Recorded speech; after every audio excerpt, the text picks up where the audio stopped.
Are you searching for the best in online black radio? Then go to blacktalkradionetwork.com, helping you filter through the noise. Real talk, black talk.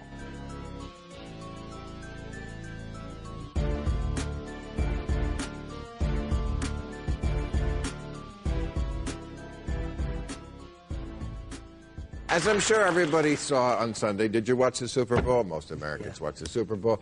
Okay, the lights went out just when you thought the NFL couldn't get any blacker. You'll get out. Okay. And, of course, this was God punishing Beyonce for acting too much like a stripper. No. She had her own generator. No public utility could ever give that much power to handle that amount of badonkadonk. But, context of white supremacy. Justice Gusty Renegade in for another broadcast, hopefully to share constructive information on the system of white supremacy. Today's date, Sunday, February 10th, 2013. So I have been told. For anyone, if you listen to the cows and you think the program is constructive, you think that maybe some of the time Gus T. Renegade actually has some sense, might have a reasonable understanding of how racism works to some degree, I would encourage you to check out the most recent episode of Bill Maher. His show comes on Friday evenings. I watch and listen to Focus on a lot more news since just over the last year, and just since I've been becoming less confused about racism. I would encourage victims to watch that program and watch it thinking this is like comedic Tim Wise, refined racism par excellence. I would encourage folks to check it out. In particular, check out the most recent episode. They start off the program joking about Christopher Dorner. Show off the bat, making jokes about that. And then just everything, every aspect of the program, the guests that they have on, every aspect of the program reveals so much about the system of racism, white supremacy, if you understand what you're looking at. But the segment that you just heard, that was from Friday's program. I think Dr. Welsing will probably touch on that particular aspect of the Super Bowl today. But I would definitely encourage checking that program out. Beginning to end, it is, man, one big display of racism. Before we get to the broadcast, request, then just doing it up with books. And I think I got 12 Years a Slave. Actually had two folks who stepped up to get the audiobook, so we will definitely be doing that down the road. The black female actress who got nominated for her role in Beasts of the Southern Wild. I think she's like 6. And she got nominated for an Oscar. She is going to be in the theatrical release of 12 Years a Slave. Really looking forward to this. I think one of the listeners mentioned the film Shame. Cowbell would be ringing. The black male who directed Shame, his name is Steve McQueen. He is scheduled to direct the 12 Years a Slave. And Brad Pitt is supposed to be in this as well. So definitely stay tuned. We've been doing the book club here at the Cows. If people, new listeners, maybe every Friday evening, 8 p.m., we've been doing a book club. We have done President Obama's Dreams from My Father. We did Toni Morrison's The Bluest Eye. Right now we're doing Melba Patillo Beal's Warriors Don't Cry. We've only done 3 episodes. We're not too far along in the book. But doing book clubs from a counter-racist perspective. So analyzing, thinking about the book and what messages are being conveyed within the context of white supremacy. We will be doing 12 Years a Slave at some point. But one other book that I need rather quickly, Heather Williams, I think someone requested her to be on the program. Dr. Cambon did as well. She wrote a phenomenal book. It's titled Self-Taught, African American Education in Slavery and Freedom. She's at the University of North Carolina, Chapel Hill. She'll be visiting with us on the 19th, a little more than a week and a half away. That book is on my wish list cheapest copy possible. I'm not snobbish about books. Used is fine, but I would like that pronto so we can get prepped for that program. Dr. Cambon was very impressed with her scholarship, what she had to say. He thought she would make a great guest. I've actually been trying for about a year to get her on the program. So if anyone would like to invest in the cows, that right there. Heather Williams' book, Self-Taught. It is on my wish list at Amazon.com. Gus T. Renegade. Should be very easy to find. I would appreciate it. Invest if you think the program is constructive, and if you need any more information on Christopher Dorner, certainly there should be an abundance of material online, but you can get my view on these events. My blog, I have a brand new post on Mr. Dorner, and I have a YouTube video by the same title, Christopher Dorner, Counter Racism Code. You can check that out. I think has some solid information. Also at the bottom of the blog post, it has the audio. Mr. Fuller, his 15 minutes are kind of breaking down his perspective on all of this, and I think he would just sum it up nicely by saying, if you don't understand the system of white supremacy, what it is, how it works, everything else that you do understand will only confuse you. That would be true in this case and any other events related to under the system of white supremacy. We'll go ahead and get our guest for today's broadcast. You will hear the phone ringing. Pardon.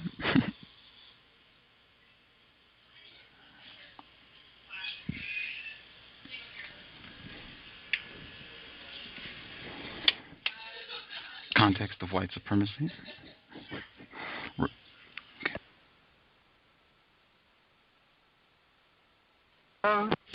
Okay. Dr. Welsing, can you hear me? Yeah. Okay. Outstanding. Our guest for today's program, she is a third-generation physician, a general and child psychiatrist, author of the ISIS Papers, The Keys to the Colors. She has been a guest on the program repeatedly. Tons of folks all over the world always look forward to hearing you on the program and getting your views on racism, white supremacy, and hopefully picking up some ideas that they can apply to their own existence and solve problems. Keep from being confused and just get a better understanding of racism, white supremacy. Joining us live this evening, Dr. Frances Cress Welsing. How are you doing, Dr. Welsing? I'm fine, thank you. Glad to be with you. Pleasure is ours. Is the snowstorm on the east, is that impacting D.C., or are you all okay weather-wise? Let's knock on wood. Washington, D.C. has been spared. We haven't even had a snowflake. Wow. We've had sunshine and weather we can't complain about.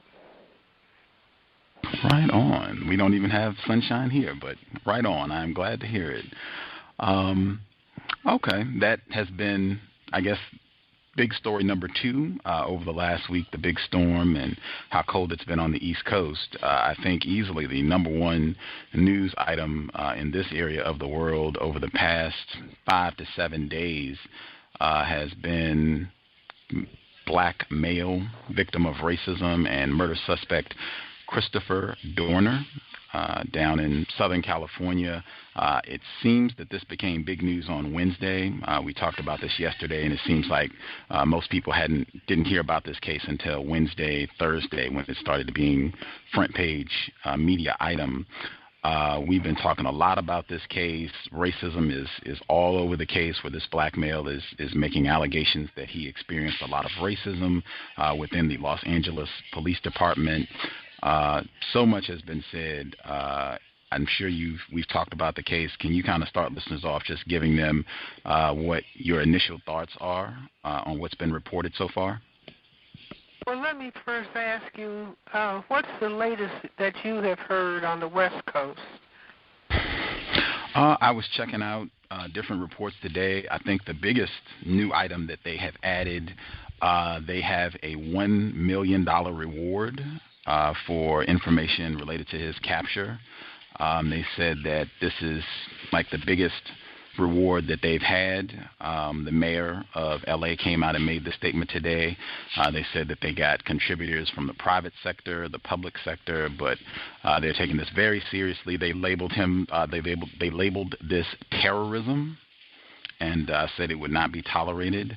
They also have released the name of the police officer that died. Originally, they just said that it was the two non-white victims who were killed last Sunday, black male and a so-called Asian female, non-white female. That was last Sunday, week from today. And then on Wednesday, they had this shootout where one officer was killed, another officer was shot and wounded, but they think he's going to survive. They didn't release the names of those two officers. These were Riverside police officers. They didn't release their identities until today. Today they released the identity of the officer that died. This is a white male, so they confirmed that. They have expanded the search. I think they included Mexico and several other states that are on alert where they're continuing the hunt. Let's see, they've had, I think those are the main, it's been a lot of other little auxiliary things in between, but I think those are the main two things, the $1 million reward, and they've released the identity of the third victim that died. Well, I would like to begin with stating my definition, since the term racism is being used over and over in this case. I would like to start out with my definition of racism. You're familiar with it, but for the record, racism, white supremacy, and those three words are linked. Racism is white supremacy, and white supremacy is racism, is the local and global power system and dynamic, structured and maintained by persons who classify themselves as white, whether consciously or subconsciously determined, which consists of patterns of perception, logic, symbol formation, thought, speech, action, and emotional response, as conducted simultaneously in all areas of people activity: economics, education, entertainment, labor, law, politics, religion, sex, and war, for the ultimate purpose of white genetic survival and to prevent white genetic annihilation on planet Earth, a planet upon which the vast and overwhelming majority of people are classified as non-white, black, brown, red, and yellow by white-skinned people, and all of the non-white people are genetically dominant in terms of skin coloration compared to the genetic recessive white-skinned people. So with that definition, this case involves a black gentleman, I say gentleman for, just purposes of discussion, a black gentleman who labeled himself as a victim of racism, white supremacy, and he goes on, shall we say, a rampage supposedly, and he kills two non-white people, and he kills a person classified as white. So I would not classify that as racism. He's a victim of racism. Racism, according to what are his statements, has caused his behavior. He takes it out on two other non-white people and also a white male police officer. So again, that, in my view, would fall in the category of people who are victims of racism, and black people have been victims of racism, white supremacy for the past 500 years. And who knows if this person, this black male, had not been subjected to racism, maybe he would not have gone on this rampage, but we have other victims, other male victims of racism who are taking their stress and their frustration out on other people like themselves, so that the majority of people that the victims of racism end up harming are other people like themselves.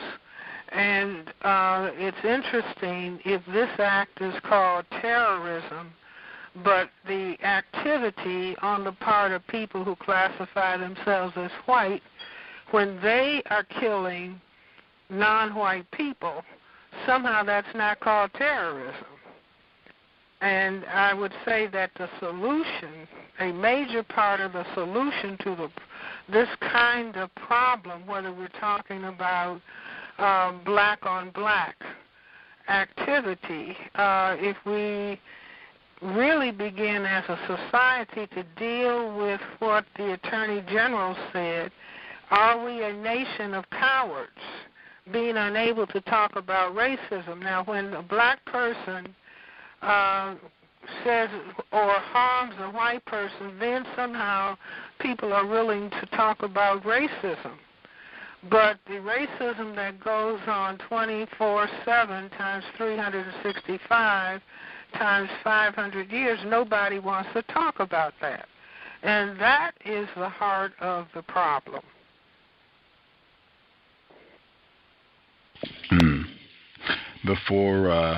Before we get deeper in looking at some of the different aspects of the case, I wanted to get your view, given that we are in a system of white supremacy.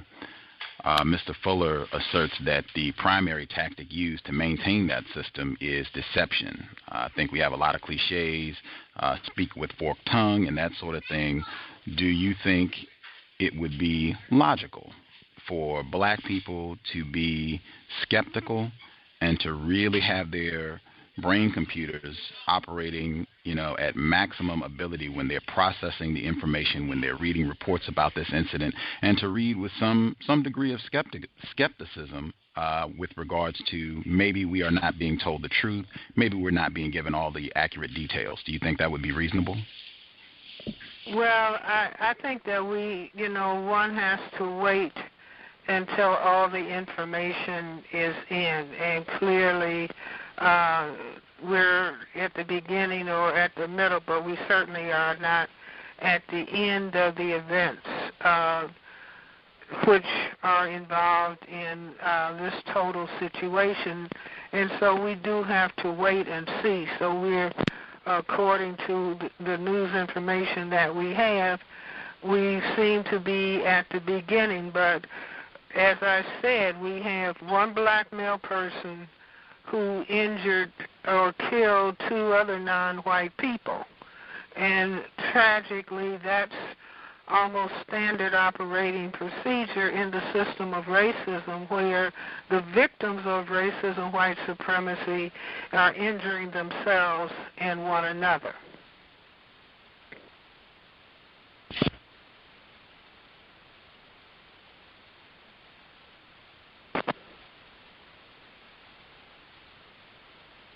Hello?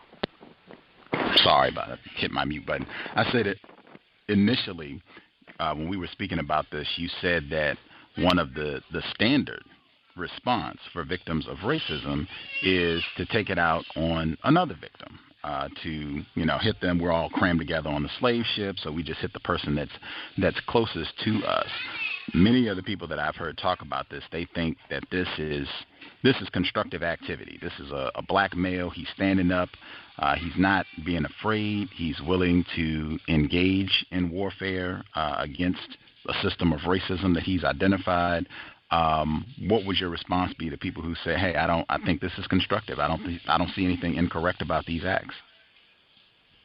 Well, I would propose. I think that. Shall I say, well, I think a better answer at this point in time might be, let's open a discussion about what racism, white supremacy is. That's sort of like in war diplomacy versus shooting and killing each other. If things can be worked out by people talking together and beginning to have some understanding. For example, I think that the vast majority of people who classify themselves as white, first of all, they're not talking about racism, white supremacy, and they certainly are not talking about my definition. And I maintain I'm the only American psychiatrist who, for the past 40 years, has been focusing on this dynamic of racism, white supremacy, and talking about it. Beyond that, I'm the only psychiatrist in the world who has, for the last 40 years, been focusing on racism, white supremacy. Now, to me, this is a tragedy. It's a tragedy for people in the field of mental health not being able or refusing to talk about the most important power dynamic influencing the behavior of the majority of the people on the planet. And certainly if we just restrict ourselves to this area of the world. So this failure, as the Attorney General said, are we a nation of cowards, being unable to talk about racism? And I certainly understand, if you take my definition, that racism is a power structure for a very specific purpose. And that specific purpose, consciously and or subconsciously determined, is for white genetic survival and to prevent white genetic annihilation on planet Earth, because most people who classify themselves as white think of themselves as the majority people on the planet. Certainly if you turn on television in this area of the world, you see white, white, white, white, white, white, white, white, white, white, white, white, white, white, white, white. So a person looking at the television or looking at movies would think that people who classify themselves as white are a majority. In reality, they're fewer than 1/10 of the people on this planet. I even had a number of psychiatrists, this is a number of years ago, at a conference, professional conference, and there was a panel on racism, and I raised the question, is racism, this goes back to the late 1960s, is racism not related to the fact that whites are a minority? And the whole conference fell silent. There were about 3,000 people present and about 25 black people. And the conference was over when I raised that question. Now, white people would come to me one at a time if I was in the elevator and say, do you think, now these are psychiatrists, do you think white people know that they're a minority? Now, this is outrageous.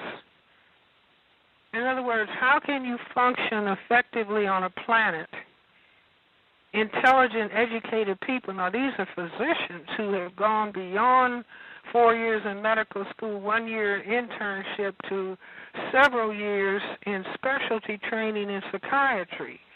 And they're whispering, do you think that most white people know that they're a minority on the planet? Or a minority, and certainly they're getting ready to be a minority in this area of the world. And most people who classify themselves as white in this part of the world still function with the belief that white people are genetically superior to black people, certainly, but other people of color. In reality, white is a genetic recessive trait. It's a mutation from black. And black is a genetically dominant trait. That's why President Obama looks like he looks. His mother was white. His father was black. Because white is a genetic recessive trait, white can be genetically annihilated. Now, this is fundamental to the reality of people who classify themselves as white. But they are not consciously focusing on it. Like I say, that the denial of this reality, the denial of racism, is essential to its maintenance. So everybody needs to get on board, beginning to talk about the reality of psychiatry.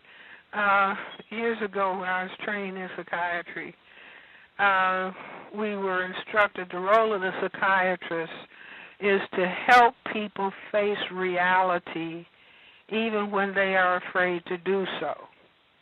Facing reality.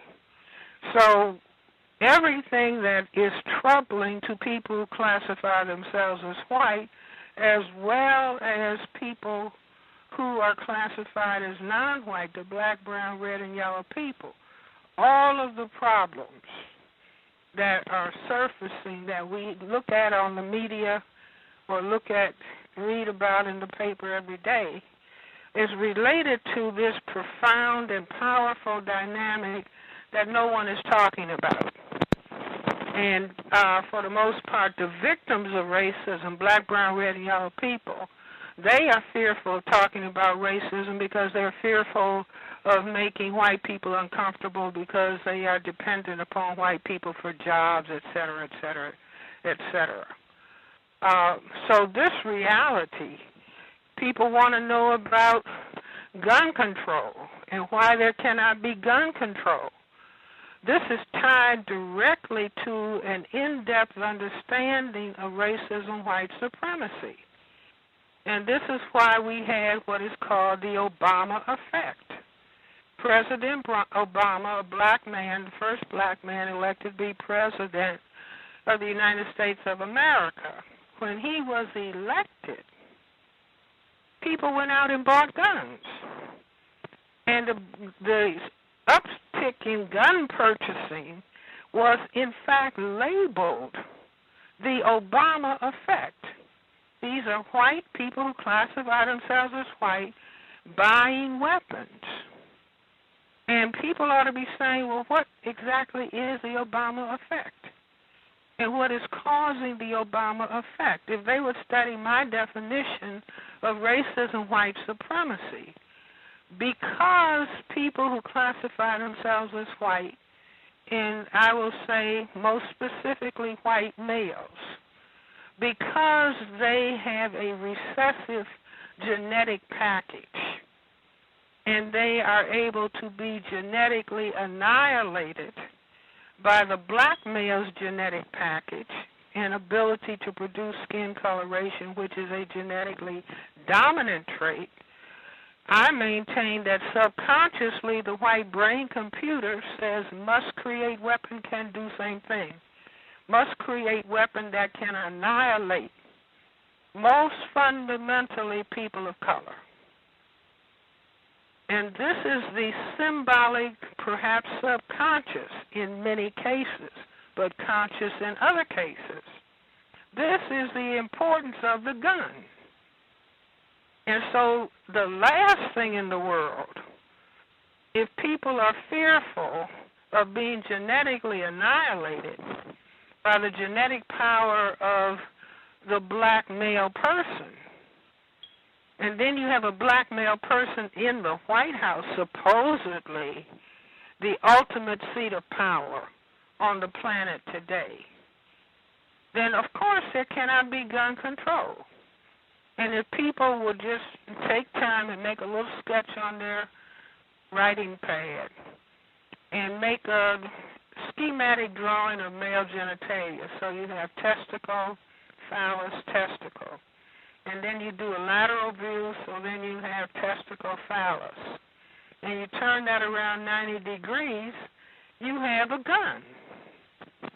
And this is why the expression, you don't, this is why you have the expression, son of a gun, and why the gun is called the great equalizer.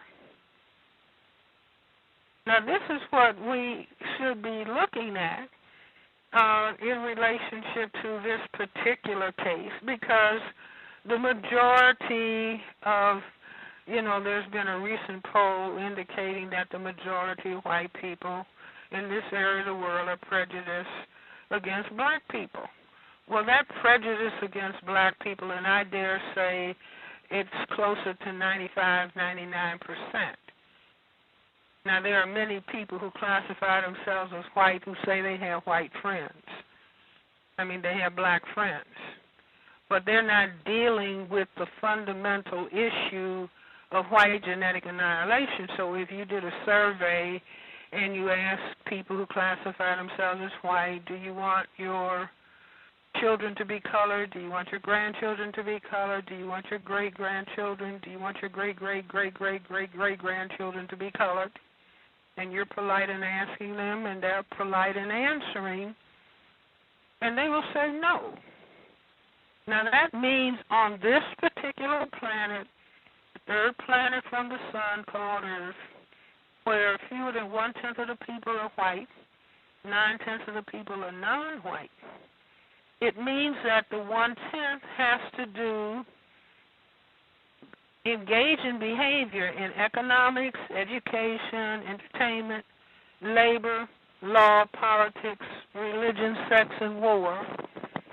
Engage in behavior to prevent white genetic annihilation, because white is a tiny, tiny minority of the people on the planet. And some of that behavior, in other words, the non-white people have to be controlled by the people who classify themselves as white. And so the power equation for the system of racism, white supremacy, the local, national, global system, is white power over a relative non-white powerlessness and the use of the gun to ensure that power equation. Now, this is what we need to be talking about on this planet, ideally. Do you see? So we indeed don't have to be looked upon as a nation of cowards. We need to, this is 21st century, and we need to be talking about serious things instead of turning on the television and you see a lot of silly females chattering. That's supposed to be the news.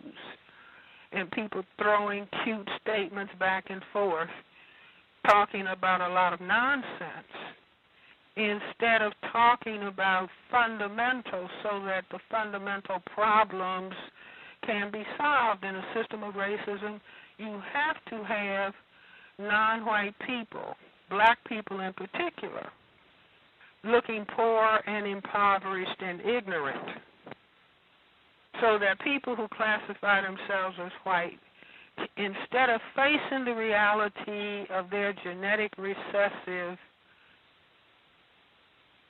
mutation that has produced white skin, instead of looking at themselves, and they have to be able to see, no, I'm genetically superior. Now, you can structure what I call inferiorization. All you have to do is deprive people of jobs, deprive them of adequate education, and deprive them of opportunity. And so then you can look at them, and they look like they're dysfunctional. But they're dysfunctional because the total system structure for white genetic survival is making them appear to be inferior. And so you just do that through inferior schools, inferior education process, non-promotion on jobs, non-employment, all of that, et cetera, et cetera. Now, this is what we need to be looking at. And if the person in this most recent event, from what I understand in his manifesto, I'm sorry I haven't had an opportunity to read that, but he is supposed to have said he was called, or a black person in his presence was referred to as a nigger, and a white person said they were going to use the term nigger as often as they wanted to, just like people just got through looking at the Durango movie, and the word nigger was supposed to be used 150 times. And I say that just was an exercise in the same thing, the response that this person got when he said don't use that term. And so the white response was, I'll use it whenever I get ready to use it, or something to that effect. And so I say that that movie, in the guise of entertainment, in the guise of this is what was said long ago, was an opportunity for people who classify themselves as white to sit and be entertained in hearing black people referred to as nigger.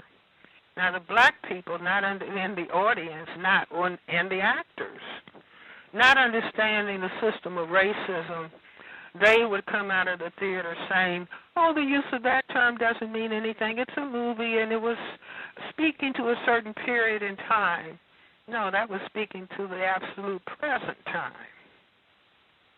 But, again, the vast majority of people who are black, the black, brown, red, and yellow people, the shades of black, they do not understand racism, white supremacy, and people who classify themselves as white do not talk about it. I had an opportunity some years ago to be on President Ronald Reagan's son's television program out in California, and he had a panel of people talking about racism.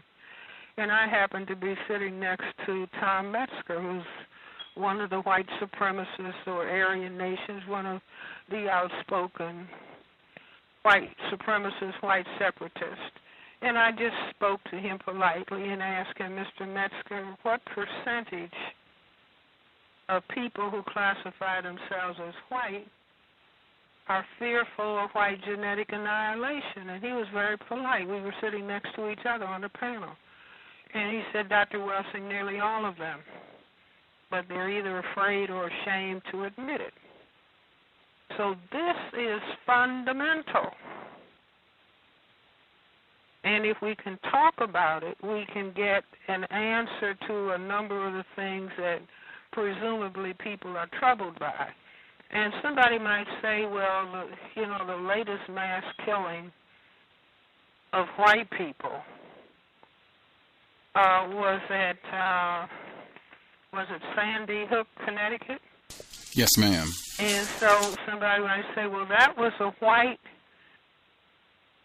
young person who was killing other white people. Well, the context was, if I'm not mistaken, his mother owned guns. And so he simply used the lessons that his mother had given him and took the guns that were in the house and went out and killed some children. Now, that, of course, is tragic. But had there not been guns in the house, had there not been the mindset, you see, the same mindset that causes all other white people to stockpile guns in their homes. So there are 300 million guns, supposedly, in the hands of people. And I dare say mostly people who classify themselves as white. Of course, you'll have some black people say, yes, they have a weapon. But I don't have any friends that have any guns. I'm 77, will in March be 78 years old. I don't have any friends who have guns. Nobody in my immediate family, they don't have guns. And they're not talking about getting guns. But people who classify themselves as white feel vulnerable, apparently, if they don't have their personal stockpile of guns. And so then, you have troubling dynamics within white families. And so those young people, one or another thing is troubling them, feeling inadequate. And so they get upset about something and decide, based on the communications within the culture itself. The entire culture is centered around, if you have a problem, get a gun. Go and kill people in Afghanistan. Go and kill people in Iraq. Go and kill people potentially in Pakistan or Iran. Have drones fly over and kill people in Africa. Kill, kill, kill, kill, kill. And when you have a minority population that is genetic recessive, and they are perturbed and fearful about their genetic survival, then they have to consciously, subconsciously kill, kill, kill, kill, kill, kill, kill, kill, kill. And so that's the dominant theme. The dominant theme in the culture is killing. The subdominant theme is degrading sex.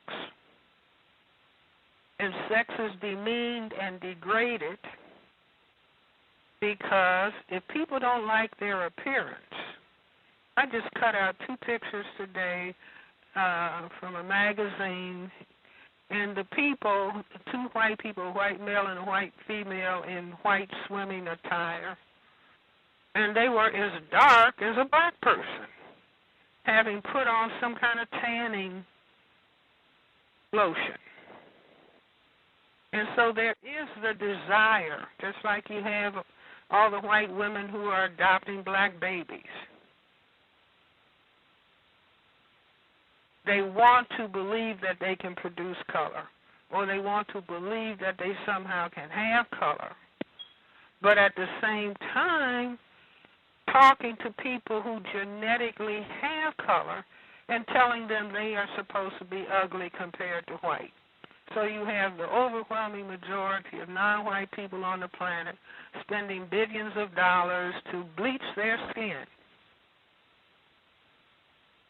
while people who classify themselves as white, who control the media and control thinking, they're trying to get color.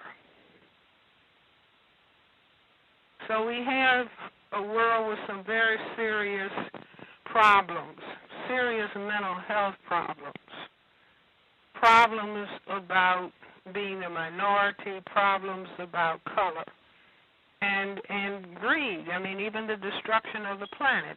If your mindset is, I feel inadequate, I don't have color, everybody else has color, so I have to have everything, all the oil, all the gold, all the resources, and so I have to tear up the planet as well as impoverish people to satisfy my sense of inadequacy.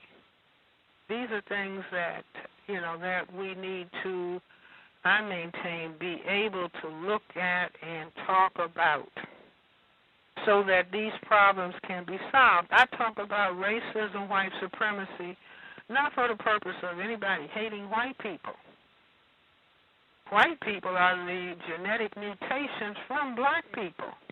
Black people are the first people on the planet. The black people are the only people who can produce all of the colors.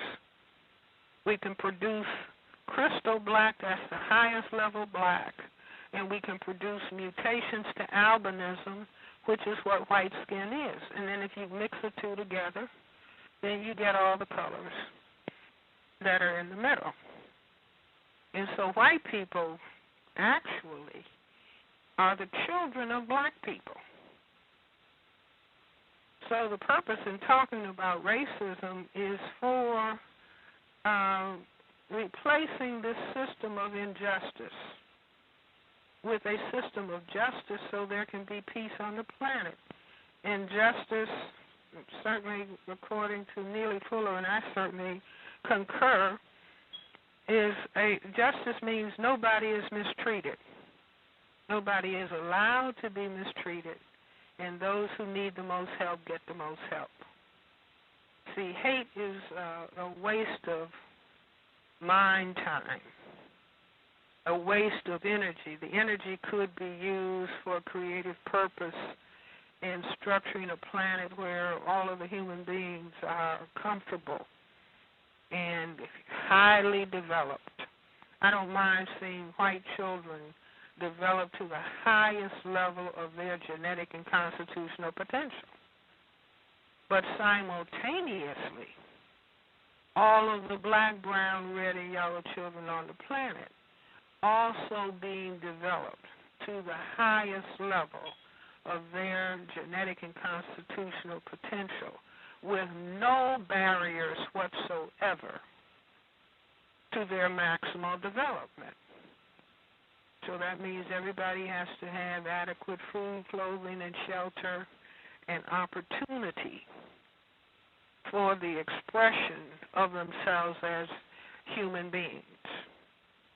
because we can manufacture criminals. We can have a culture. If people are feeling deprived, and so therefore they have to be greedy, or if they have been denied opportunity.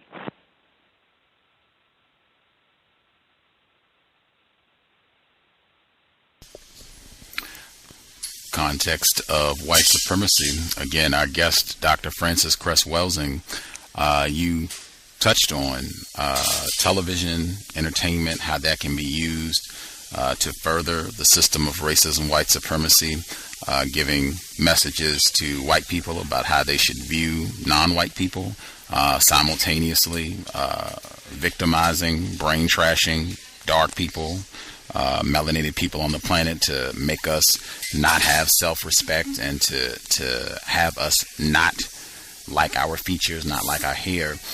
The film Django Unchained that was released on December 25th, 2012, Christmas Day. That film, there has been a lot of talk about that film because it's got a black male killing white people.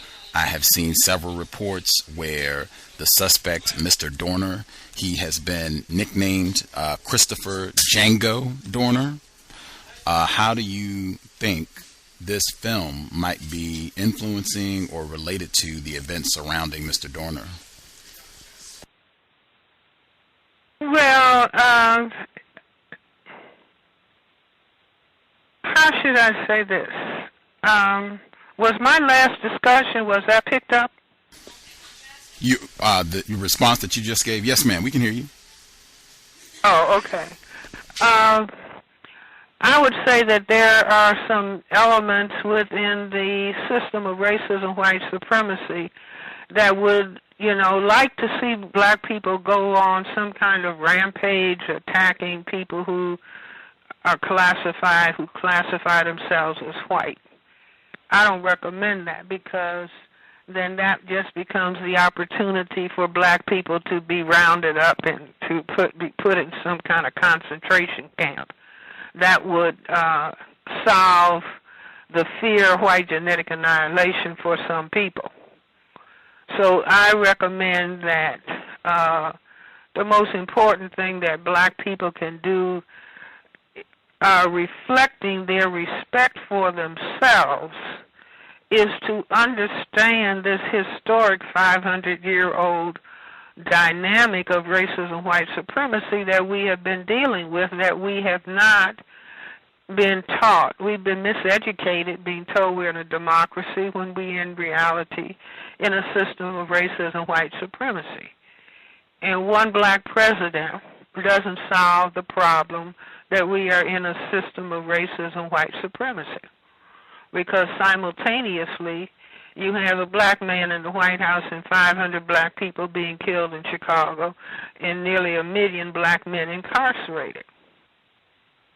And then tens of thousands of others unemployed.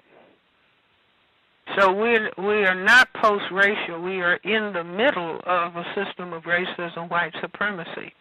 And black people going on some kind of rampage shooting white people is not the answer to the system of racism, white supremacy. Black people will achieve more if they begin to sit down calmly and understand what racism, white supremacy is, and be able to reflect that understanding, not in name-calling people who classify themselves as white, not being discourteous, not being disrespectful, but indicating that they finally begin to understand what racism, white supremacy is really all about, which is like sitting at a chessboard, and for 500 years your position on the black side of the board is you're being checkmated. But finally you understand the game, and so you can play with skill the game of chess. You understand what the dynamic, the power dynamic on the planet is really all about. And significantly,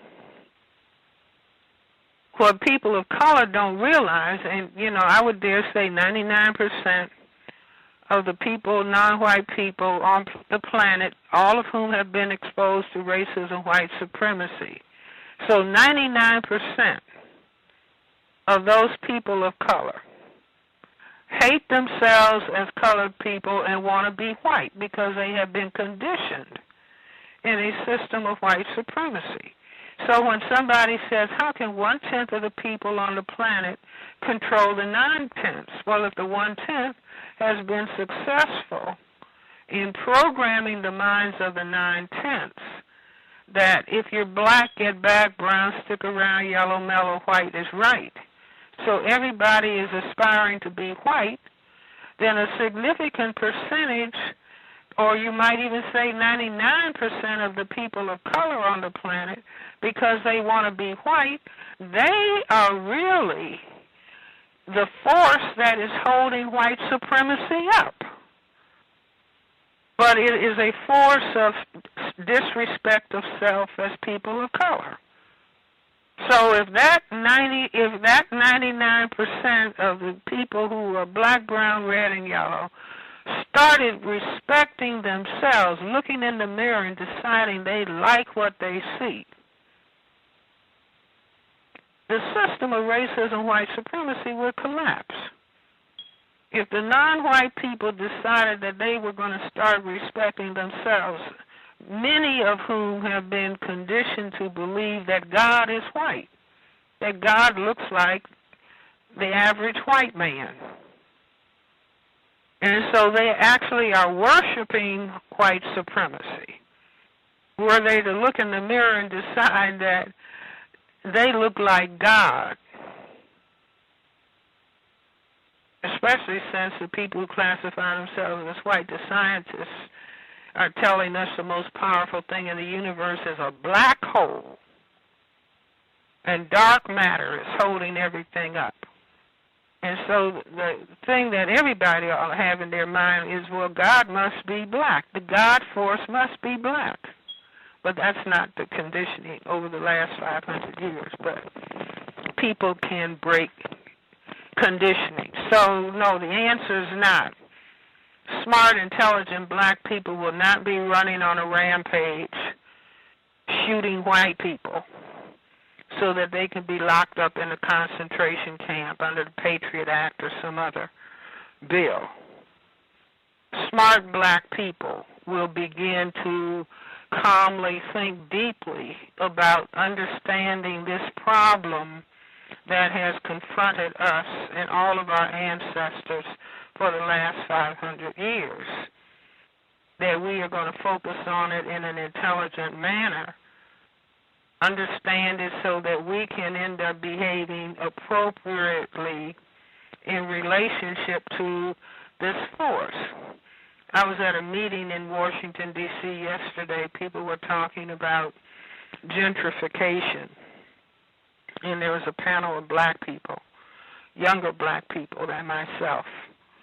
And so one black person who's in their late 30s said, racism doesn't, the problems that black people are facing with gentrification doesn't have anything to do with race. Well, that was a tragic statement on the part of the person. When you have black people being massively moved out of urban centers,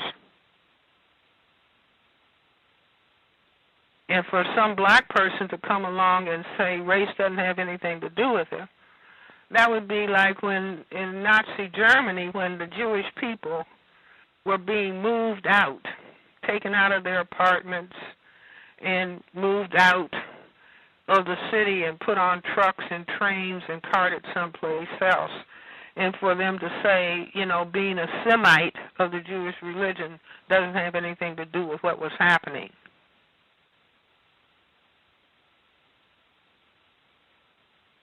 And we have, tragically, even Sigmund Freud wasn't focusing on the repression of Semites because Adolf Hitler said that the Jews were not white, and therefore he was going to kill them.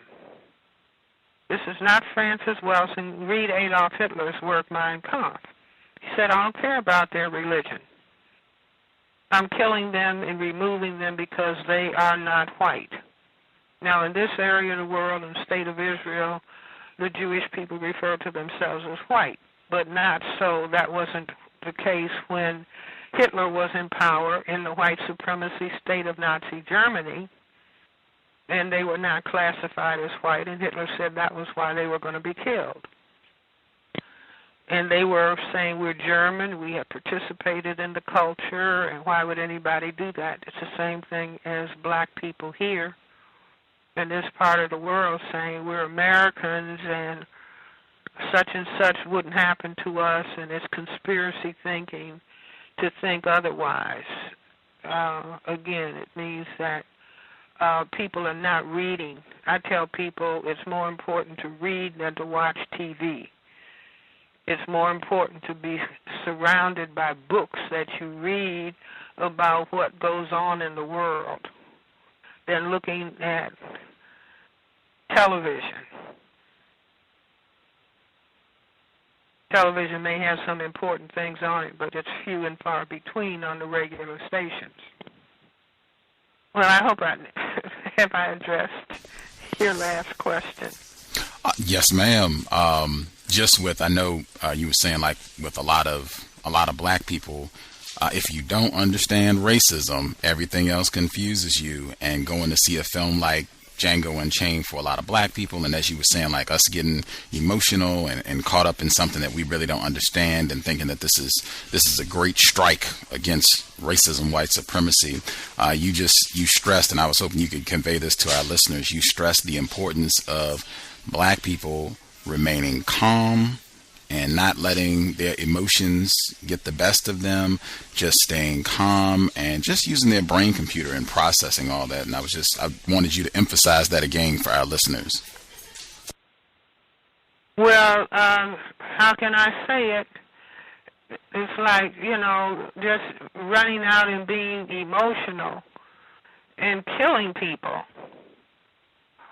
That's not the answer before you try to understand what is really going on.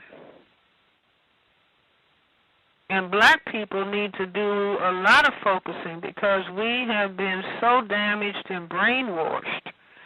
See, black people are the people that are most heavily attacked by racism, white supremacy, because as black people we have the greatest genetic potential to cause white genetic annihilation, which is why black people learn before they learn how to read. If you're black, get back, brown, stick around, yellow, mellow, white, right. That's the color code for white genetic survival. The heaviest attack on the people who have the greatest genetic potential to cause white genetic annihilation. It's like Senator Harry Reid slipped up and said what he was thinking, that if President Obama had been darker, he wouldn't have been president. See, the more color you have, the greater the fear that people who classify themselves as white, because it's the greater the genetic potential to cause white genetic annihilation. So we have had a thunderous attack on us as black people for the past 500 years, coming up to the present, where black people have been psychologically programmed through psychological warfare and entertainment to call themselves niggers and bitches and hoes and gangsters and thugs and dogs. Now, any people who in their minds are thinking that it's okay to be called a nigger, it's okay to be called a bitch, it's okay to be called a hoe, it's okay to be called a gangster, and okay to be called a thug, they have been critically damaged psychologically and will not end up doing constructive things for themselves and people who look like themselves. But if you can program people, do you see, all you have to do in a system of racism, white supremacy, is give a whole lot of money to so-called entertainers and tell them to use this kind of despicable language the same thing as, say, feed cyanide to your population in small doses, because it will be easy for people with those thoughts, consciously, subconsciously, in their brain computers, to go out and cause damage to one another. Whether they're shooting or killing each other, they will behave destructively towards one another. They will name-call one another. They will squabble with one another. They will curse one another. They will be discourteous and disrespectful to one another. They will steal from one another, rob one another, fight one another, and kill one another. And this is what we see happening in our population. There are people who, of course, you say, oh, that person would never pick up a gun and hurt anybody, but they don't have a problem being discourteous or disrespectful to another black person. So these are behaviors that the system of racism, white supremacy, has conditioned in black people. Now, by black people becoming aware of what racism, white supremacy is, not spending any energy hating white people, just understanding how this particular chess game is played. And so then black people will spend their energy, first and foremost, you can't play a game if you don't understand what it is. You can't go on a football course, football field with a tennis racket. You can't go on a basketball court with a football. You can't play tennis with a football. You have to understand the game that is on the table. So have the, respect of self to understand. If you don't understand, to work hard to try to understand what is happening, because black people raise the question, what's happening, 1,000,000 times a day. Hey, what's happening? What's going on? Now, we are raising that question. We think it's just a greeting. It's because we have been lied to about what the actual dynamic on this planet is in relationship to ourselves. We have been told it's a democracy, although imperfect. No, it is a perfect local, national, global system of racism, white supremacy, a system for white genetic survival and preventing white genetic annihilation on planet Earth. And it has certain specific behaviors that black people need to be taught, so they will be destructive towards themselves and one another, so that the system, white genetic survival, can exist. And so we have to, without spending one org of energy hating white people, but understanding what the game on the table is all about. And then begin by practicing those behaviors that Neely Fuller in his book has talked about, and we need to repeat in every conversation. This is something that black people could do. In every conversation, when they pick up a telephone, they're talking to another black person and they say, "Hi, how are you?" Remember, if you do not understand white supremacy, racism, what it is and exactly how it works, everything else that you understand will only confuse you. If black people would just start greeting each other like that, and then they can go on with their conversation. And so it's like we don't have any trouble teaching each other the latest dance step. We need to, figure out, with the same ease, how can we help all black people begin to understand racism, white supremacy, which is the point number one in self-respect. Understand what's happening to you. Understand what happened to your parents. Understand what happened to your great-grandparents. Understand what will happen to your children and your children's children if you do not bring to a screeching halt this local, national, global system of racism, white supremacy. So I've said the top 10 things that Mr. Neely Fuller has prescribed, and he is the genius of the 21st century. bar none, because he is the person who first said that racism, white supremacy is a total system structure. That was genius. That was far more important than what Einstein said, E equals MC squared.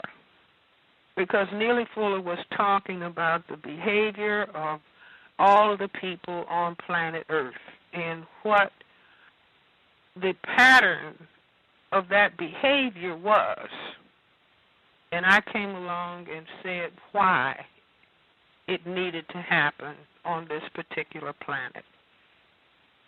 So Neely Fuller is a genius, but I added to his list, stop using and selling drugs to one another. Stop making black children think that as children they can be adequate mothers and fathers. Black people need to solidify in their thinking.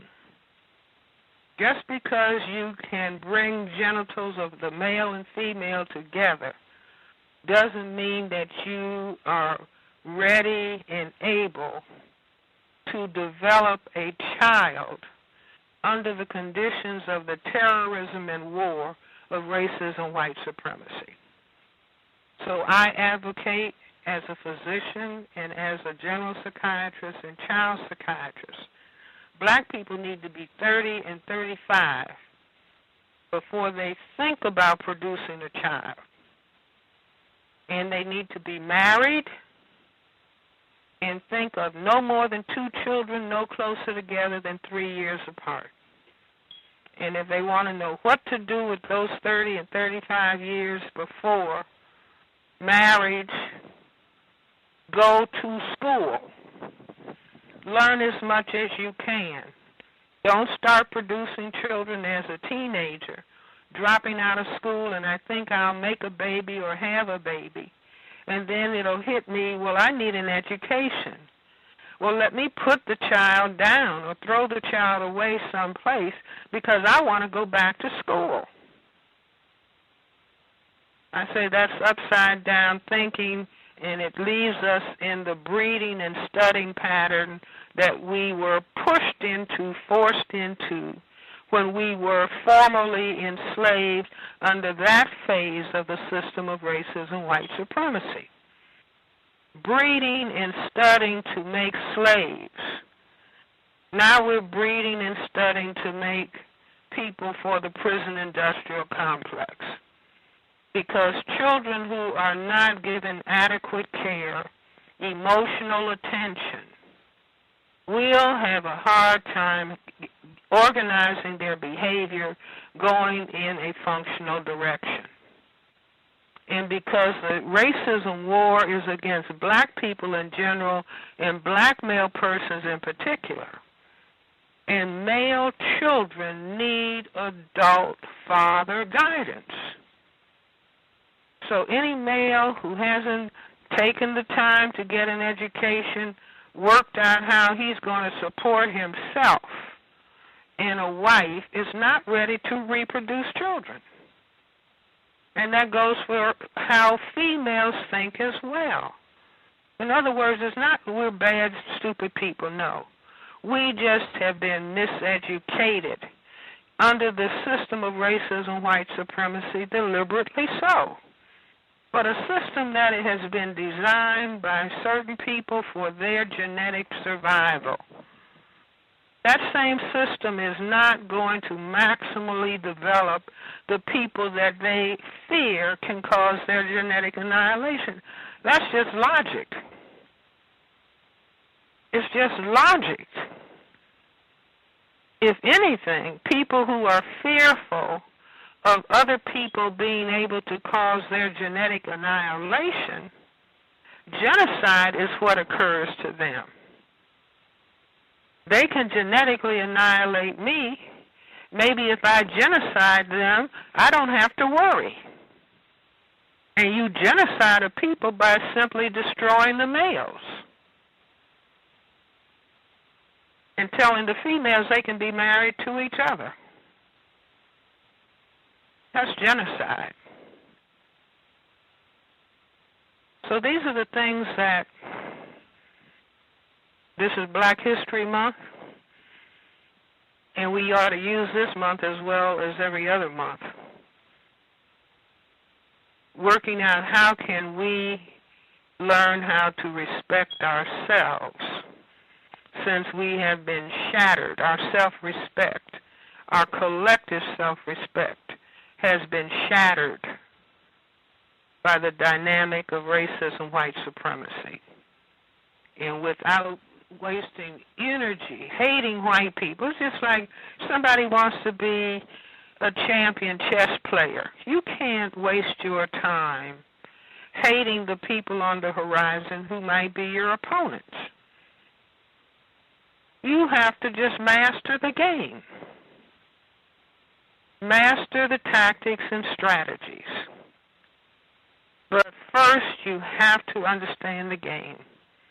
So I was saying, stop black children from thinking that as children they can be adequate mothers and fathers. I should add to that, stop sexually abusing children. Stop sexually abusing children. Men who are made to feel weak and inadequate will find themselves sexually abusing children. So let's just stop it. The number of people who come into the psychiatrist's office who have been sexually abused in the hundreds of years that we were enslaved as black people, enslaved African people. We were sexually abused sun up, sun down by our slave masters. And that sexual abuse is riding like a river because although formal slavery has ended, the system of white supremacy of which the formal slavery was a part is continuous. And so we have to begin to understand that. But we can make up our minds that children are not to be sexually abused. And the number of people who come into the psychiatrist's office who have been sexually abused by a grandfather, an uncle, a stepfather, a father, and mothers standing by and being aware that it is happening, and they don't do anything. See, we can put all of this under our absence of self-respect, which has developed under the system of racism. And when we can have pumped into our brains gangster, thug, bitch, whore, nigger, it becomes easy to just have your behavior doing anything. So these are things that we have to think about in depth.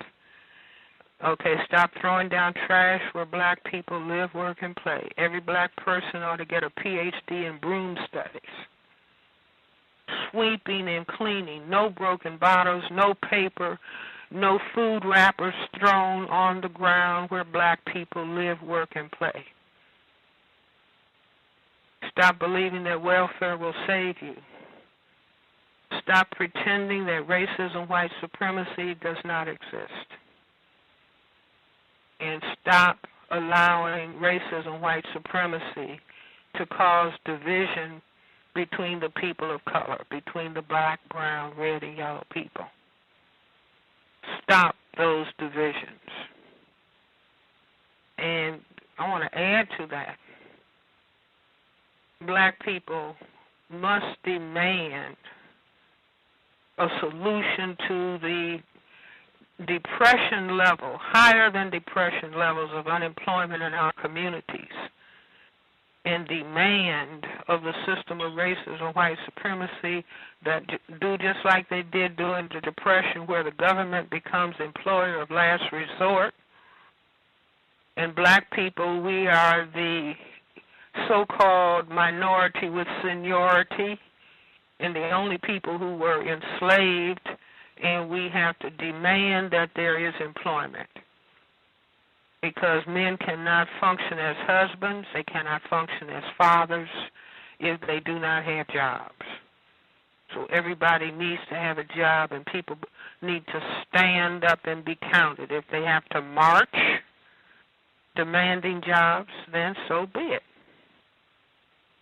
As a manifestation of our respect for ourselves and the intentionality that we have for ourselves as being people who are going to function as second to none on this planet. The Creator of the universe made us the mothers and fathers of everybody on this planet. And we are going to bring to ourselves the respect and the dignity that parents should have. We're the parent people of the planet, and we have been reduced to the lowest depths.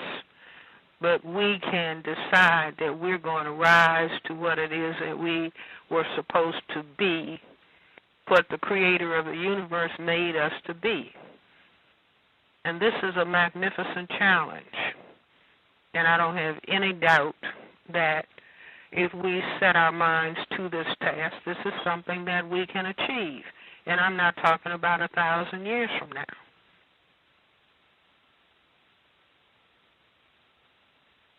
Within the next 50 years, within the next 25 years, there ought to be a magnificent self-transformation that black people impose on themselves as they simultaneously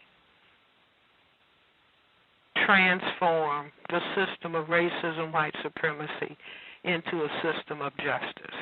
As I've said, if the people of color stopped hating themselves, thinking they need skin bleach, and they need false wigs to make them think themselves as white with long straight hair, and surgery to try to make their features white, all that self-hate.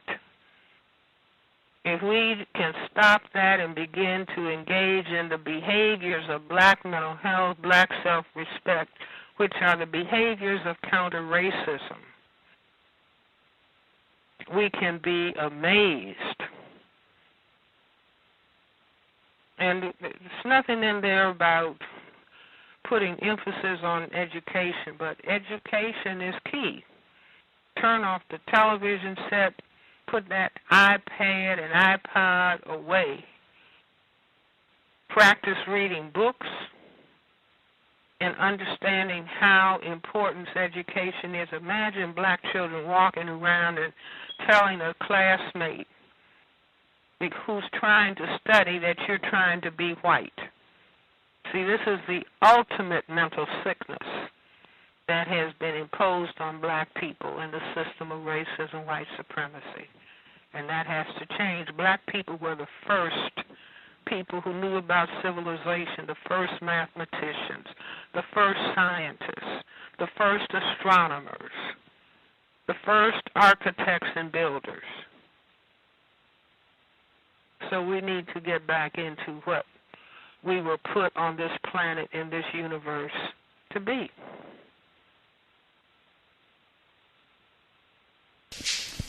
Context of white supremacy. I wanted to share a little bit from the manifesto and get your thoughts. Folks, this is available online. You can download it. You can read it online. I would say just be careful. I've noted I've been looking at this material for a couple days now, and some of the manifestos they've been edited. So if you get some of the reports, it'll be missing pertinent information in certain paragraphs. That's why I said earlier, I think it's logical to be skeptical when viewing all of this. But anyway, this is the version that I have has 11 pages. So this is on page 7. This document that is being attributed to Mr. Christopher Dorner. He says, "No one is saying you can't be prejudiced or a bigot. We are all human and hold prejudices. If you state that you don't have prejudices, you're lying. But when you act on it and victimize innocent citizens and fellow innocent officers, then that is a concern. for you officers who do the job in the name of justice, those of you who lost honest officers to this event, look at the name of those on the BOR and the investigating officers from the PSB and Evans and ask them, how come you couldn't tell the truth? Why did you terminate an honest officer and cover for a dishonest officer who victimized a mentally ill citizen? Sometimes humans feel a need to prove they are the dominant race of a species, and they inadvertently take kindness for weakness from another individual. You chose wrong. Terminating officers because they expose a culture of lying, racism from the academy, and excessive use of force will immediately change. PSB cannot police their own, and that has been proven. The blue line will forever be severed, and a cultural change will be implanted. You have awoken a sleeping giant. I am here to change and make policy. The culture of LAPD versus the community and honest, good officers needs to and will change.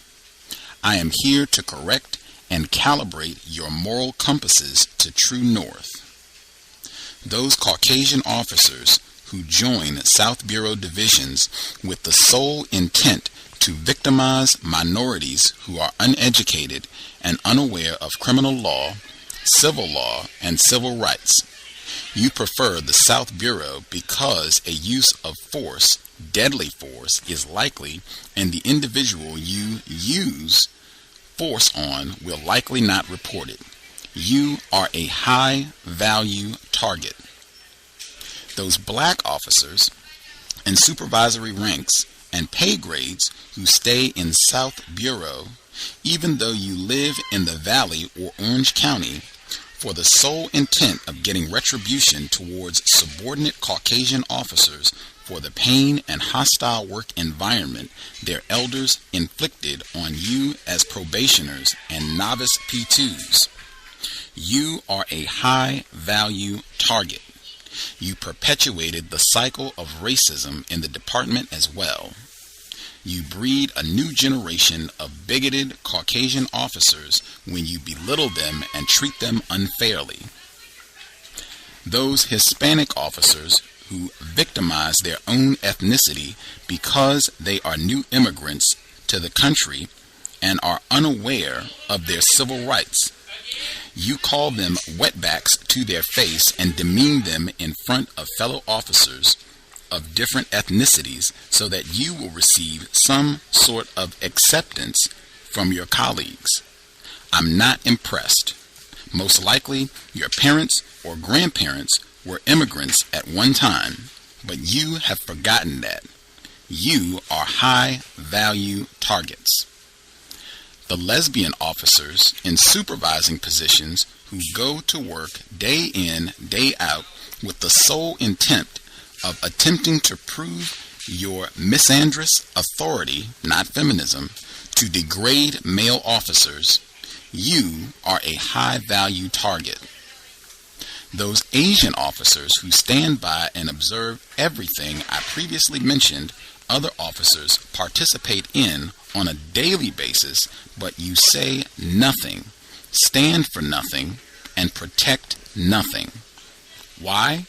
Because of your usual saying, I don't like conflict. You are high-value targets as well. Those of you who go along to get along have no backbone and destroy the foundation of courage. You are the enablers of those who are guilty of misconduct.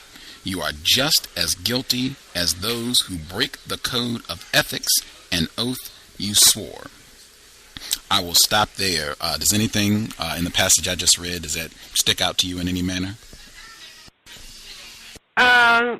No, I would say that this is an individual who is targeting everybody. Do you see? So when if I were to see him, I would say, what is your definition of racism? My definition of racism is white supremacy. What is your definition of racism? But, I think that it would be wise for everybody to take a pass and say, let's see what this develops, how this develops. Because who knows who's writing that?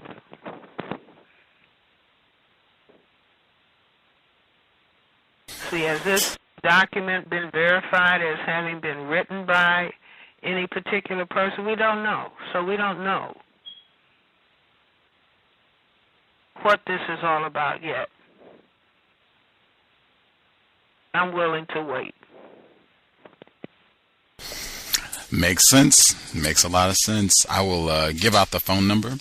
If folks have questions you would like to ask Dr. Welsing, the number to dial is 760-569-7676, and the code is 564-943#. Press *6 if you have questions. Before I hit the phone lines, would it be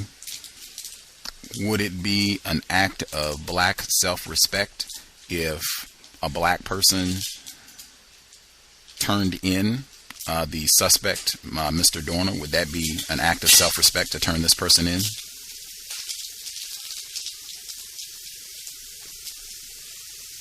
I'd have to think about that. Do you see? In other words, here's a non-white person killing other non-white persons, and the majority of the people that he's talked about sounds like they're non-white. And so if a non-white person is injuring other non-white persons, they of course should be stopped, or non-white people should participate in that.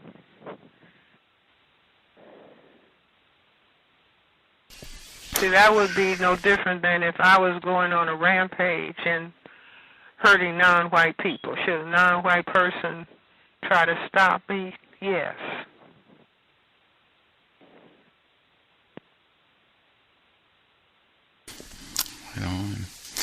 Let's see, the first... See, he talks about racism, but he hasn't defined exactly what he's talking about. If indeed these are his words. So I'm basically going to take a pass and wait.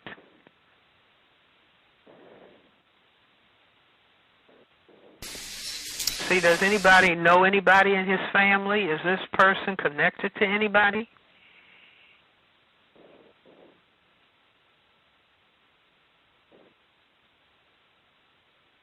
Yeah, I haven't seen any interviews with any of his family members. The only interviews that I've seen with people that are reported to know him, they had an ex-girlfriend, and she was saying that their relationship ended in conflict, and she feared for her own life, and they had a white man. I think they were classmates. I think they went to college together, and he was saying that they weren't very close, that they just, I think the last time he said they spoke, it was just over the phone, and they said this white man was mentioned in the quote-unquote manifesto, but he said, he didn't know him that well, and he found it kind of strange that he was mentioned, and that. But yeah, I haven't seen any of his black family members. I haven't heard from any of them. Okay, well, even let's just say, as they said about the person in Sandy Hook in Aurora, Colorado, the person might be mentally ill. See, the person who was at Sandy Hook, to my knowledge, he wasn't called a terrorist. He was said to be mentally ill. Is that right? Absolutely. I think they have made a point of talking about mental illness. In fact, they even, because they said he suffered from Asperger's syndrome, they even tied that into the DSM-5 and talking about how that was reclassified, and this was someone who had mental problems. It's been a lot of sympathy, in my opinion, directed towards him. I haven't heard mental illness discussed with Mr. Dorner at all. It's just been terrorism, $1 million reward. We want this guy. You see, this is, in other words, if a black person, non-white person, is accused of doing something, as opposed to saying, well, he must be ill, it's just he's bad. He's a terrorist. Let's kill him. And so that has to be thought about. He mentions in his the manifesto, it does mention depression. He has a paragraph. I can just read this one real quick. It says, if possible, I want my brain preserved for science research to study the effects of severe depression on an individual's brain. Since June 26, 2008, when I was relieved of duty, and January 2nd, 2009, when I was terminated, I have been afflicted with severe depression. I've had two CT scans during my lifetime that are in my medical record at Kaiser Permanente. Both are from concussions resulting from playing football. The first one was in high school, October 1996. The second was in college and occurred in October 1999. Both were conducted at Kaiser Permanente hospitals in LA, Orange County. These two CT scans should give a good baseline for my brain activity before severe depression began in late 2008. So he's even mentioning mental illness, or mental illness is referenced within the manifesto, but I haven't heard that at all. Okay, do you see what I'm saying? So, for example, I got interested as a psychiatrist in looking at racism because I was curious about what was making black people mentally ill.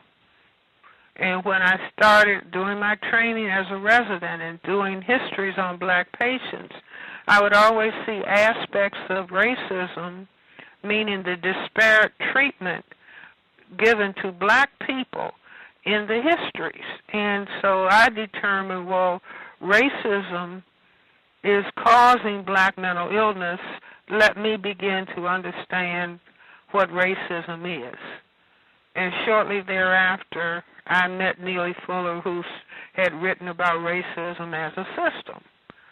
And for example, all of the health disparities that black people suffer from, beginning with high blood pressure, hypertension, diabetes, kidney disease, obesity, all of these are related to the stress imposed upon black people 24/7 in the system of racism. And they call them health disparities because, by contrast with the white population, black people have these conditions with greater frequency. You see, so racism is the context. It's the power system and context in which black people live. And it is it's war against black people for white genetic survival. People who classify themselves as white are not getting hit by these shock waves on a 24/7 basis. And so, you see, he's talking about racism, if indeed this is a document that this individual wrote, and not some document somebody has written to say black people are terrorists, and let's put them all away in some concentration camp. The things that he is saying, I would say, there is, and he has said it himself, he's obviously been treated for depression. And so we are dealing with not a terrorist. The person may be doing things, if indeed he is, that one would say are inappropriate. But what is the cause? Let's do something about the cause. That's like as far, because the mass murderers, those are basically people who classify themselves as white of the male gender. And so a person could rightly say, why do we end up with white males being the mass murderers that they don't call terrorists? Well, you see, white males collectively, consciously, subconsciously are feeling inadequate in terms of their ability, their genetic ability, feeling vulnerable compared to the men of color, especially black men. And so they end up shooting, using that gun, shooting and killing. And if we see the gun as a symbol of white male genitalia, if I think my genitals are not powerful, my gun certainly is. And so that's where expressions, son of a gun, great equalizer, where these terms come from. So there's a lot we could understand, but we have to end up being courageous like the Attorney General. The first black Attorney General is, advising us. Are we a nation of cowards, being unable to talk about this difficult thing called racism? A lot of times when I'm lecturing, could be white people, black people, I tell people to repeat after me. I love myself, I respect myself, and I thank the Creator for giving me the courage to talk about difficult subjects, because we're going to talk about racism, white supremacy. That's the most difficult topic that can be discussed on this planet at this time. See, even people like Piers Morgan on CNN, I mean, he genuinely, he strikes me as being very sincere. Why can't we have gun control? I'd love to be on his program because I think he's sincere, but then he would have to look at racism, white supremacy, and the symbol of the gun, but instead of why can't we get gun control? We can't get gun control, as I said earlier, because of what the gun means in the culture that is structured for white genetic survival by any necessary means. That, so the fundamental message in the culture that even the white young people pick up is if you have a problem, get a gun. And the guns are stacked in the hall closet, so just go and pick a few. Or you can go into a gun store anytime and buy as many as you want, or the gun shows, just buy as many as you want. Because this is our salvation. We have to be able to kill. I mean, we don't have enough money for people to have high-level education, don't have enough money for health care, don't have enough money for people to have decent housing, all kind of homeless people, homeless veterans on the street, and no housing, because we have to spend money killing people, killing non-white people in other parts of the world. We have to do this. How else are we going to survive? Now, this is what people need to start thinking about, talking about. It would be ideal if some of the white psychiatrists would spend time helping people who classify themselves as white, really focusing on racism, white supremacy, and understanding what it is and helping white people. Well, we may be albino mutants, but let us try to respect ourselves so we don't have to be the destructive force on the planet. That would be ideal. You see, but if a person, and certainly if a person of color tries to talk about racism, white supremacy, the white people become hysterical on the, on the television shows. You're playing the race card, you're playing the race card. You see, but it's the whole deck. that is about race and racism. That's why people are classified as white or non-white. Or now the up-and-coming terminology, mixed race.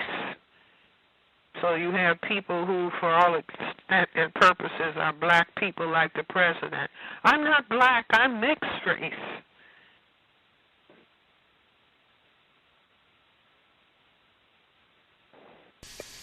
Or the game that people who classify themselves as white play with the Hispanics, because you have many Hispanics who want to call themselves white. And so then people who classify themselves as white will say non-Hispanic whites, which mean the real white people.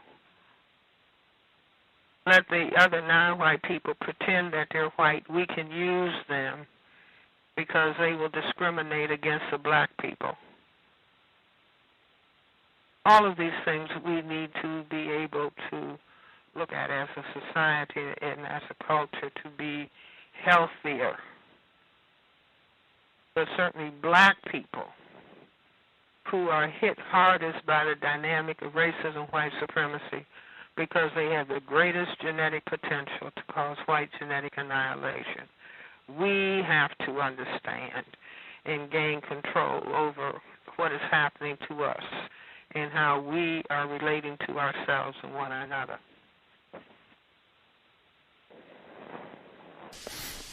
Absolutely. Just for folks who haven't read it, they do make a reference in the so-called manifesto. There is a reference to O.J. Simpson. I think that's where the genesis of the race card started. That's also alluded to in the manifesto. The people that called in, just going down the line, if we could hold it to questions so that people have opportunity to ask their question to Dr. Welsing. Just questions, no statements and long chatter. Thank you all for your compliance. The person that called in from the Bronx, your line should be open. Did you have a question for Dr. Welsing? Yes, thank you. Yeah. Hey, how's it going, Gus? And Miss Frances Welsing. How are you? Mm-hmm. I'm doing well. It's nice to hear your voice again. I have a question for you. Go right ahead. All right. Your statement that denial of racism is fundamental to its maintenance. My question is kind of based on that. I tend to feel like racist white supremacists play good cop, bad cop, and if you understand the reference. And do I understand good cop, bad cop concept? Right, yeah. Right. Mm-hmm. And non-white people give passes to certain white people for certain reasons, whether it's females or in general white females, or if they have white sex partners, or John Brown and other so-called anti-racists, abolitionists, etc. You're kind of going all over the place. What are anti-racists? Well, so-called people that call themselves that, white people. Mm-hmm. I'm just saying that the people that black people give passes to, to say that they aren't, right? And I've concluded that people that classify themselves and are classified as white are all in the racist white supremacist category. So how do I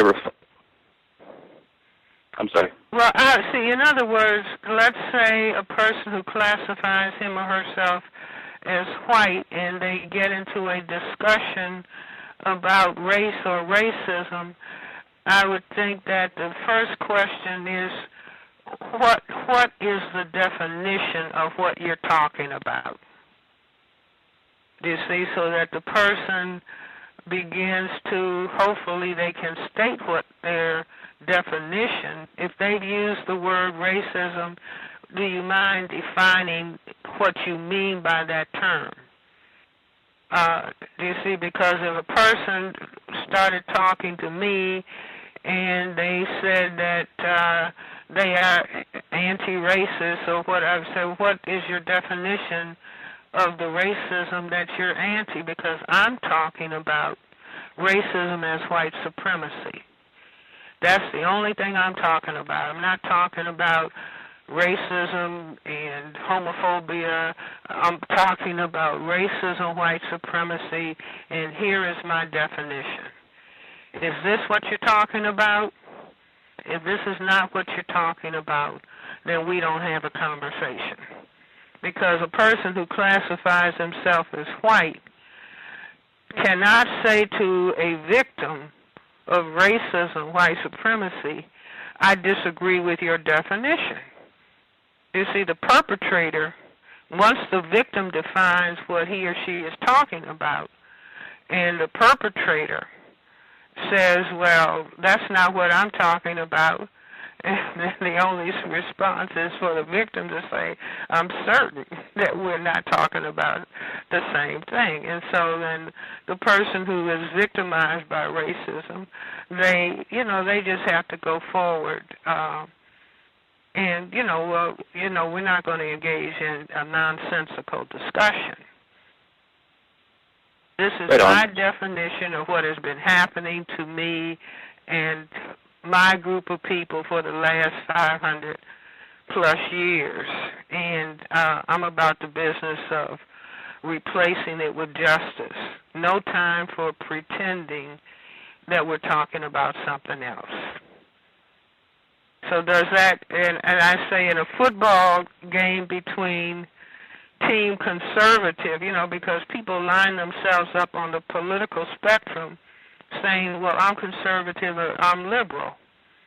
But the question is never asked, conserving what? Liberal about what? And I say both of those entities are representing racism, white supremacy. But that's unspoken, just like racism cannot be discussed. So in football game between white team conservative and white team liberal, what role do the black people play? And my answer is the football. They're tossed back and forth between one or the other. But the black people are yet to be specific that they are talking about the elimination of the system of racism, white supremacy. And so therefore, what do people who say they're liberal, or what do people who say they're conservative, what do they have to say about the system of racism, white supremacy? Does that get close to answering your question? Well, I guess my question was, I didn't quite ask it, but I thank you, because that might answer the question, but I was going to ask how I could refine my approach to speaking to confused victims to make it clear that white people... Say that again. I missed that. Mm-hmm. I'm sorry. I was Repeat wondering... that last part again. I'm sorry. Mm-hmm. How do I refine my approach to speaking to confused victims to make it clear that white equals white supremacist, in all cases because of the classification?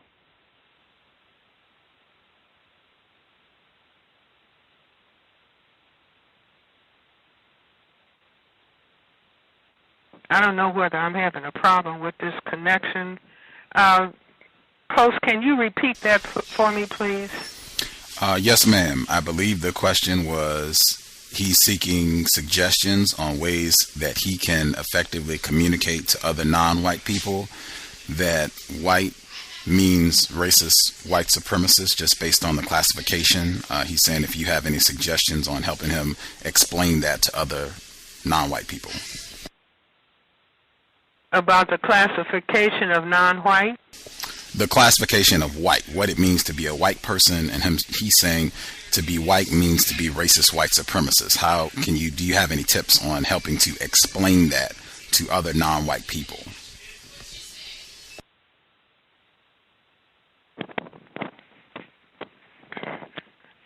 See, in other words, most non-white people, the very classification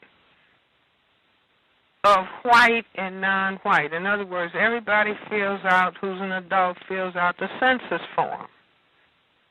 And you're asked to classify yourself as white or non-white. And then the string of terms that they have for non-white people so they can be confused. But why are people classified in that way? In other words, if the person is a person with skin pigmentation, white people are not mistaking that person as a white person.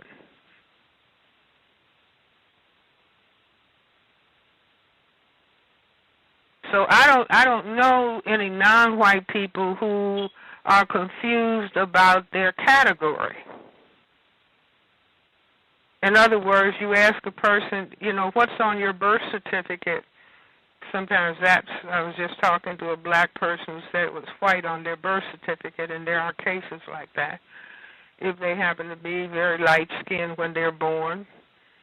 But people know their classification. Why is that classification important on this planet? Now, sometimes a person is running into people. If a person says, look, I don't want to talk about racism, I think that that's a waste of time. Then anybody who wants to talk about racism, it's like I take the position like the church, whosoever will, let him come to the discussion. Do you see, as opposed to trying to chokehold a non-white person and forcing them to think about racism. I mean, if you want to talk about racism and you find somebody, well, I don't know what you're talking about, and I don't pay any attention to color, and I'm colorblind. All of that is somebody who doesn't want to talk about the subject of racism. And so then you just go on to the next person and, are you interested in talking about this important topic on this planet? And if nobody that you run into that day wants to talk, go to the library. You see, go and do your own study, increasing your knowledge and understanding about something that you think is important. And so it's not, grabbing somebody and trying to force them to talk about the subject of racism. I don't know. Does that get close? Is that helpful? It is. It is. Thank you very much. Excellent answer. All right. Thank you. The person that called in, co-author of the Interracial Con Game, Pam, your line should be open. Good evening, Dr. Welsing. Good evening, Gus. Appreciate you coming again to do another program. Okay. I'll make it real quick. My biggest problem, at least something I'm having a big problem with, is not being demoralized by dealing with other victims, particularly victims who are either trying to mistreat me or mistreat other victims. And I just wondered if you had any suggestions. Give me an example of what you're talking about. Okay. Like on my job in particular, there's a predominantly black workforce, and there's a lot of conflict, a lot of people tattling on each other, a lot of people trying to harm each other, and people deciding that they don't like an individual. Like in particular, in my case, there's a black male who, for whatever reason, has, decided that I'm the source of his problems. I believe he is mentally ill. So my tactic has been to avoid him, but in an environment that's so predominantly black and filled with so much confusion and damaged people, myself included, just trying to find a way where it does not make me behave non-constructively and start to buy into the negativity. And I struggle with that, and I just wondered if you had any suggestions. I don't even know if it's a question that can be answered, but any suggestions? Well, that is a not uncommon situation. you know, you have to try to do the best you can in that situation, but not participate, but to understand. See, if you have the understanding, I'm going to work today, there are a lot of victims of racism who yet do not understand racism, white supremacy. And so I know I'm going to have to put up with a lot, but I do understand the origin of the problem. These are people who have been deeply victimized by racism, white supremacy. That's why their behavior is what it is.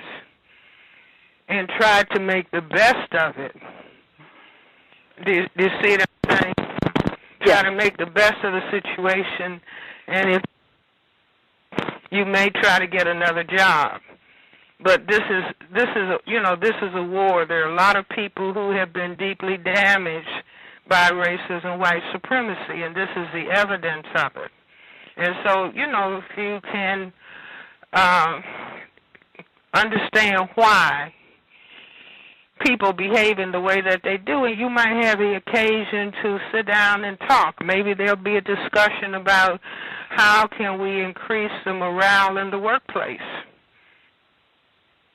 And then you can say, well, I have an idea.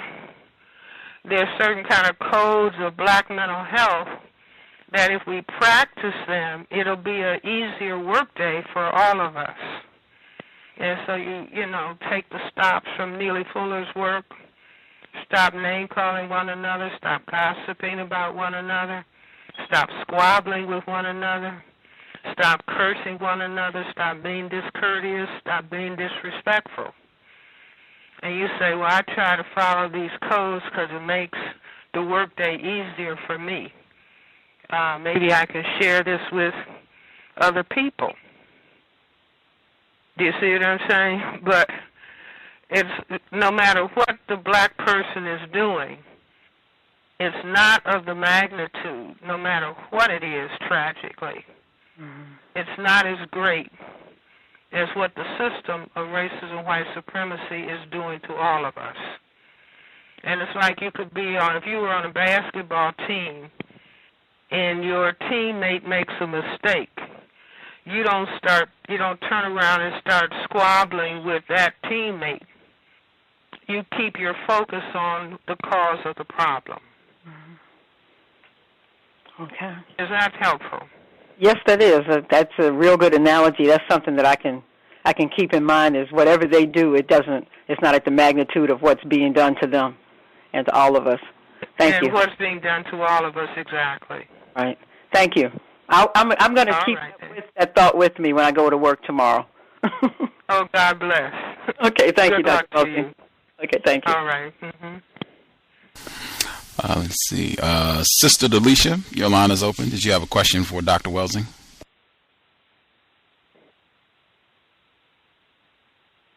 See, is this Seed Planner? Sister Delisha, one of you all? Did you have a question?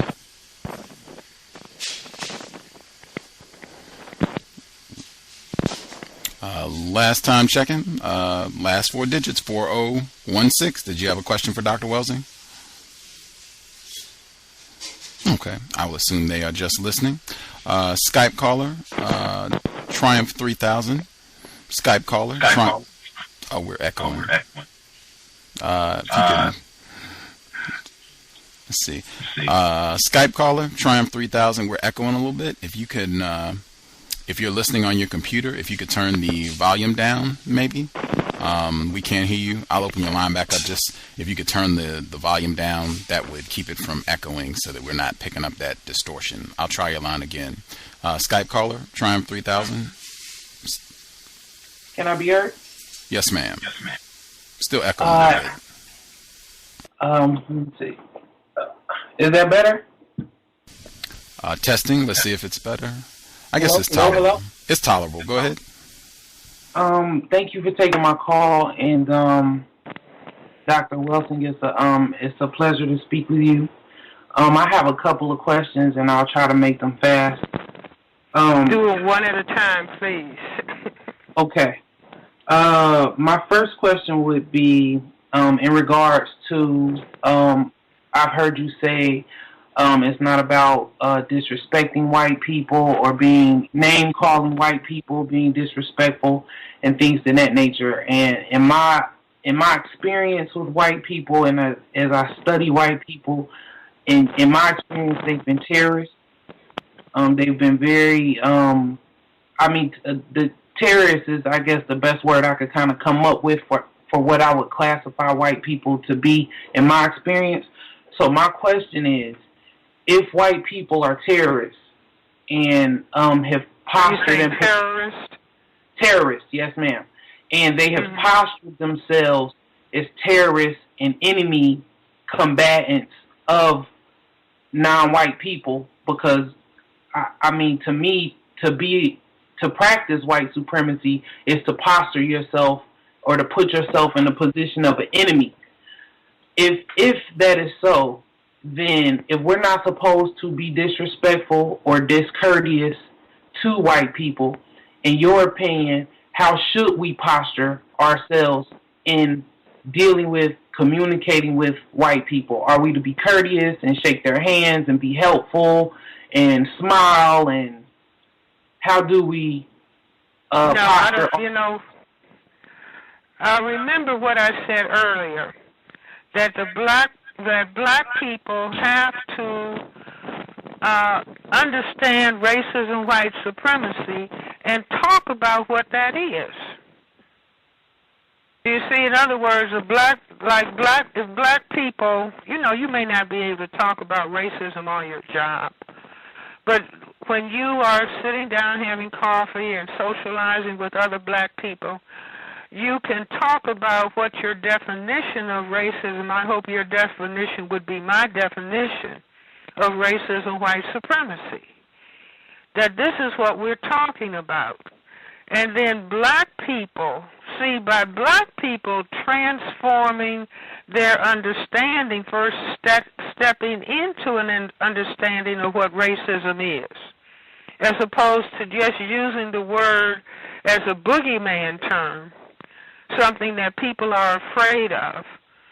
You talk about it in terms of a definition. And then secondly, get into the business of transforming our behavior in relationship to ourselves and one another. And so that's where Neely Fuller's list of things to do and not do. See, the behavior that we have been conditioned into, it's just like on the Willie Lynch letter, if, whether that was created currently or at some point in the past, where, on a plantation you might have 6 white people and 50 or 100 or 200 black enslaved persons. Well, those 200 enslaved persons have to be conditioned into how to relate to one another. So the first thing you tell them, they're niggers, meaning that they are demeaned subhumans.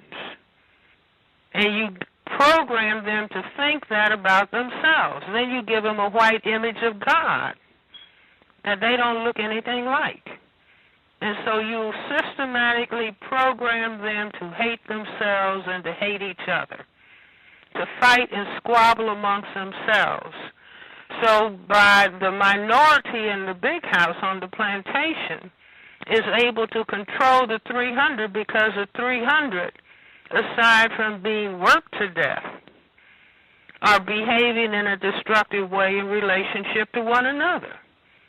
So their power is fractionated. Do you understand what I'm saying? So by you transforming, if you just walk around with a definition and understanding of what racism, white supremacy is, that begins to change your reality. You don't have to be discourteous to a white person or disrespectful. But you know what it is, and you know that you are using your life energy to transform a system of injustice into a system of justice. And self-respect is the most powerful weapon that anyone can have. That's why an oppressor does everything possible to destroy self-respect. That's why black people are being programmed to listen to nigger and bitch and hoe and gangster and thug and tell themselves that those are words of endearment. I mean, that is about the highest level of mental sickness that one can be into. So by understanding, how the system is structured and how it works, and what you can do as an individual person, if you made up your mind, I'm not gossiping about anybody, I'm not squabbling with black people, I'm not name-calling anybody, and I'm, to the best of my ability, I'm going to be courteous and respectful to every black person that I encounter. See, no name-calling whatsoever. And so if a person just says, well, I want to try to codify myself because this is going to be my contribution to countering racism, white supremacy, that major tool is to make me hate myself as black, so when I look in the mirror, I wish I was white.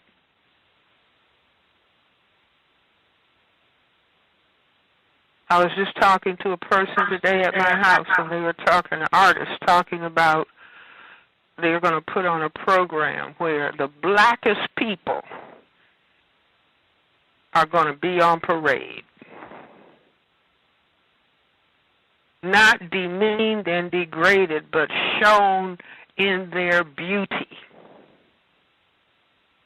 Now, see, all the talk that I understand that the rap people do about skin color and light skin and all this sickness, color sickness, these people are being paid millions of dollars to promote this psychological warfare against black people, against their own people. Now, true enough, they probably don't understand. But this is, give the system an A+. If you can put into on a beat, see the rhythmic beat, and that trash and garbage language goes into the black brain computer. Now, how is that person going to come out and see another black person on the street and be courteous? See, that's why a lot of older people are saying these younger black people are so discourteous. Well, for Christ's sake, they've got all of this stuff being pumped into their brains. And, you're holding in your hand a 24/7 programming device. So you can look at videos and listen to this 24 hours a day. So those are the things that, we have to understand. It's a war by other means. And the most important thing is when people don't understand what is happening. And so that's why, you talk about it to whosoever will want to have conversation about. See, don't ask me what's happening if you don't want to talk about racism, white supremacy. I mean, black people can't even say that in humor. You said, hey, what's happening? Somebody said Louis Armstrong. They asked Louis Armstrong, the trumpeter, say, Pops, what's happening? And they say, Louis Armstrong said, the white man is still in charge. He was just saying racism, white supremacy is still on the table. The same thing Dr. Du Bois said, the problem of the 20th century is the question of the color line between the lighter and the darker races of mankind. That was his way of saying racism, white supremacy. And just imagine that the back of the system of racism, white supremacy can be broken with black self-respect, local, national, global. Go ahead. Mm-hmm. Oh, okay. I have another question regarding that question, but I guess I'll move on to another one of my questions and maybe circle back around.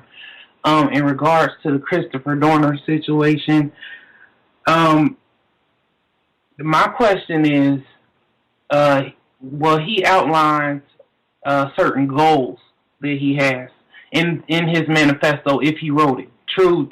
I mean, he very well may not have been the author, but it's goals in the manifesto as far as changing the institution of the Los Angeles Police Department, things he wants to accomplish and be changed forever. I think he mentioned... Well, now let's not talk about his manifesto, because if you start out saying if he wrote it, talk about, in other words, talk about your idea about changing the Los Angeles Police Department, because we don't know whether he wrote it or not.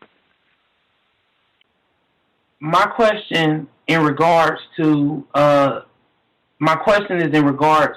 the goals in that manifesto. Well, really, my question is in regards to the loss of black life in any type of struggle or in any type of war. If the goals are achieved in the manifesto, with the life lost on both sides, whether it be white life or whether it be non-white life, could those deaths then be translated into positives if the outcome is justice or the institution of the Los Angeles Police Department being altered or switched into a more just institution? I would say again, if black people start saying what they understand the system of racism, white supremacy to be, and anything that comes up with the Los Angeles Police Department, the Chicago Police Department, any police department, that it's a police department within the framework of the system of racism, white supremacy. And the behavior in that police department, just like the behavior on the streets where black people live, is all conditioned by the system of racism, white supremacy. So black people kill each other because of the system of racism, white supremacy. Police officers who classify themselves as white have a history, not all of them, but some of them, those cases that are documented, of mistreating people who are classified as non-white because of the system of racism, white supremacy. And so if your question is should black people be running around and shooting white people right now? Why, so they can all be locked up?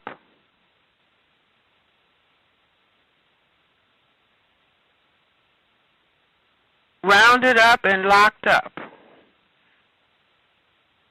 and called terrorists.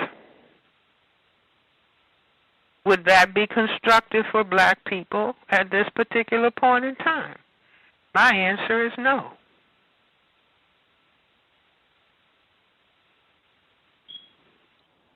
It would be more constructive for black people to follow the codification of Neely Fuller, stop fighting one another, stop killing one another, stop robbing one another, stop stealing from one another. And what I've added to it, stop using and selling drugs to one another. Because these are the behaviors that the system of racism wants you to engage in so that you self-destruct. And so when you codify yourself and determine, you understand the system. You understand your goal objective is to transform this system into a system of justice, which you can do. In other words, as I said earlier, if black people all over this planet if they magically stopped hating themselves tomorrow and refused to harm each other, imagine all the black people on the continent of Africa. If somebody gave them a gun, they said, but I don't kill black people. And if they brought all the guns and drugs into the black neighborhoods and black people said, we don't harm each other. We do not hurt each other. Oh no, we used to do that. Big time. We hated ourselves. We hated each other. The biggest kick we got was shooting and killing each other. But now we understand racism, white supremacy as a system, how it has programmed us to hate ourselves and to hate one another. We're coming out of that programming.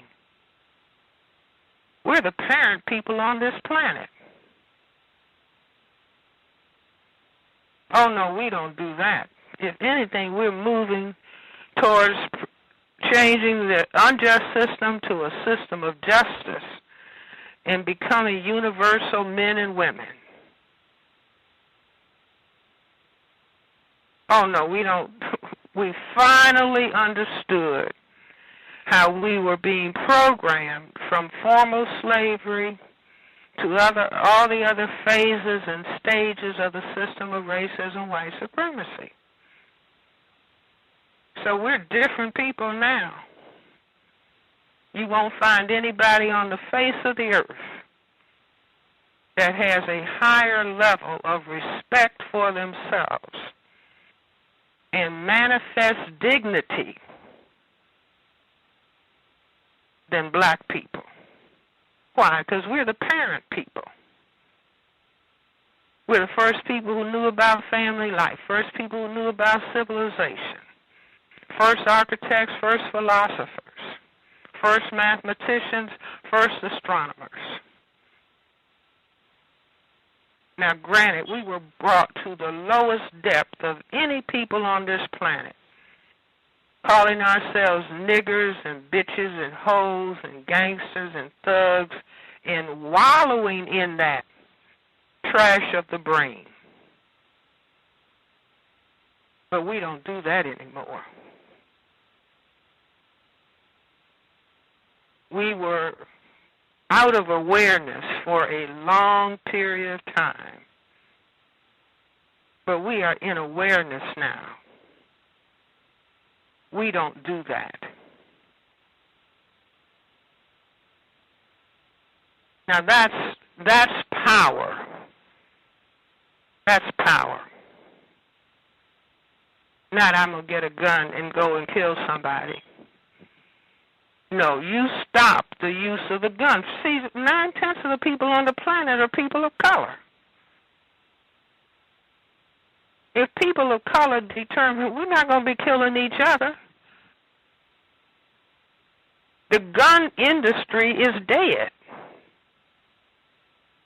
If non-white people on this planet, 9/10 of all of the people on the planet are people of color. And if we determine that we are going to respect ourselves, and we certainly are not going to be killing each other, white supremacy will come to a screeching halt.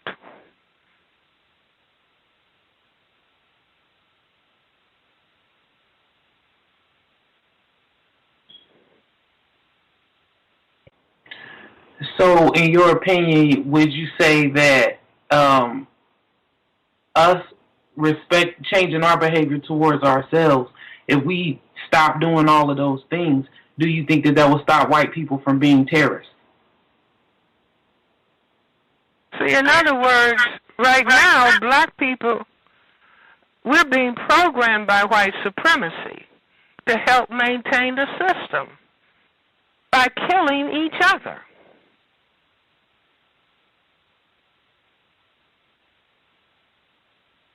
And then putting flowers on lampposts. See, in other words, you have thoughts going with your action. And you say, no, but we understand. We are now understanding the system of racism, white supremacy, a system that can survive only if people of color are willing to kill each other.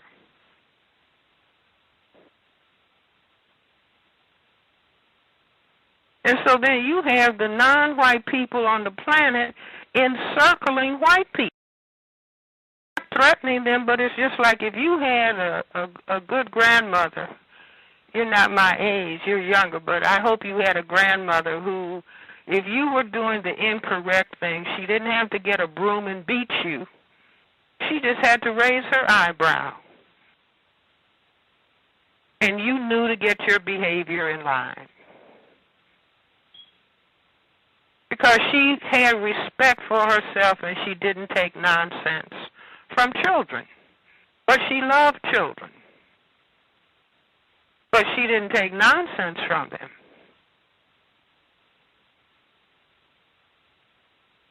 But as long as, see, right now, all the black people and the brown people and the red people and the yellow people are busy buying bleach to bleach their skin. Translate. And listening to all this trashy stuff going into their brains. Wishing they were white.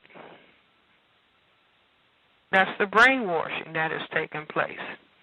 And if I'm black and I wish I was white, I'm into self-hate. And that means I'm willing to be discourteous and disrespectful to anybody who's a reflection of myself. And then at the same time saying I love them. That's like saying nigger is a term of endearment. See, that's on the part of people who don't read the dictionary. See, take time and open the dictionary and look at the definition of the word nigger.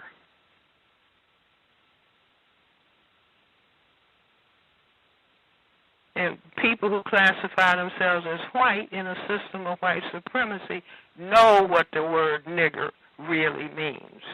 And that's why they systematically feed it to black people.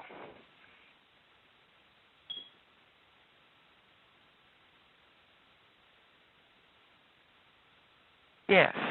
Next. See, I want to make sure I get some of the other callers. Try 3000. Just hang tight if you had another question. The person who dialed in 9325 9325. Can you hear us? Oh, little echo. If you're listening on the radio, if you could. Oh, okay. I don't hear it now. Go ahead, 9325. Yes, can I be heard? Yes, sir. I can hear you. Yes. Okay. Greetings, Dr. Welsing. Greetings, Gus. All the call's listeners. Thank you, Dr. Welsing, for coming on the program. It's an honor to listen and speak with you this evening.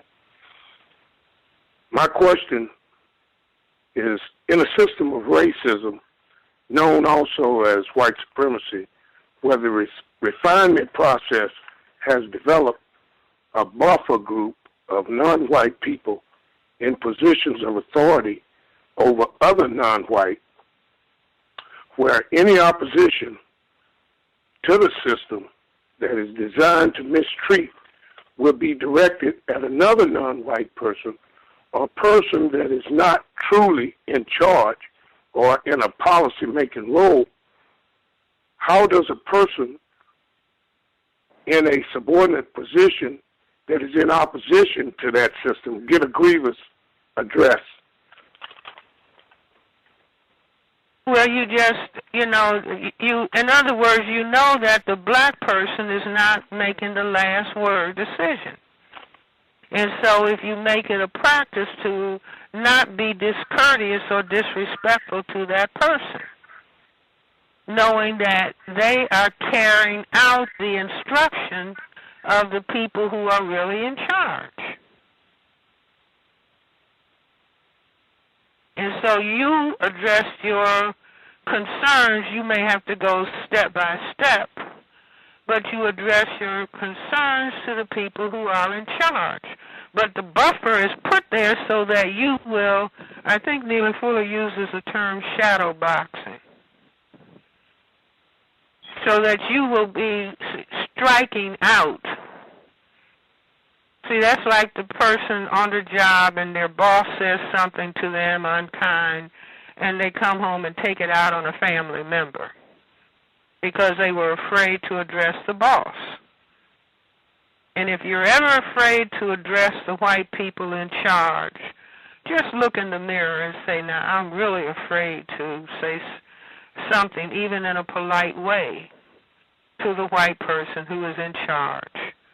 So I'll just have to kind of go along until I get the courage. But I'm not going to take it out on this black person. Even if that black person, and very often the black person is being rude to other black people, but that's just standard victim procedure amongst all victims, being discourteous and disrespectful to one another.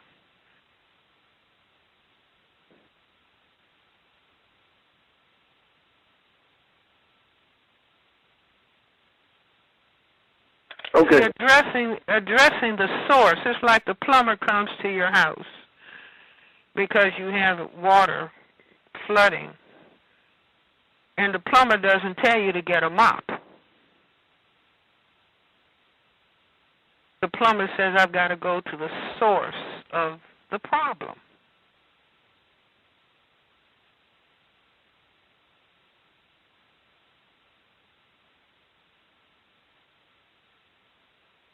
That's very helpful. Thank you very much. You're quite welcome, sir. Let's see, we'll try again. Is this Sister Delisha or Seed Planter? If either of you had a question for Dr. Welsing, your line should be open. It is. Can I be heard? Yes, ma'am. Okay. Good evening, Dr. Welsing. I just have a question regarding, I don't have any children yet.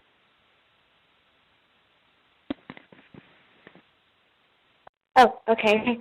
I don't have any children yet, but I was wondering for when I do have children, do you recommend, well, I think I should, but do you recommend telling small children about racism, white supremacy? If so, what age, and how would you tell your child about the system in a way that they would understand? Yes. Well, first, you don't have any children. If you're not married, get married before having children. So if you have male children, they'll have somebody who is, committed to help young male children grow up. You see, so that's first and foremost. And then next thing, yes, you have to teach children about how the society is structured.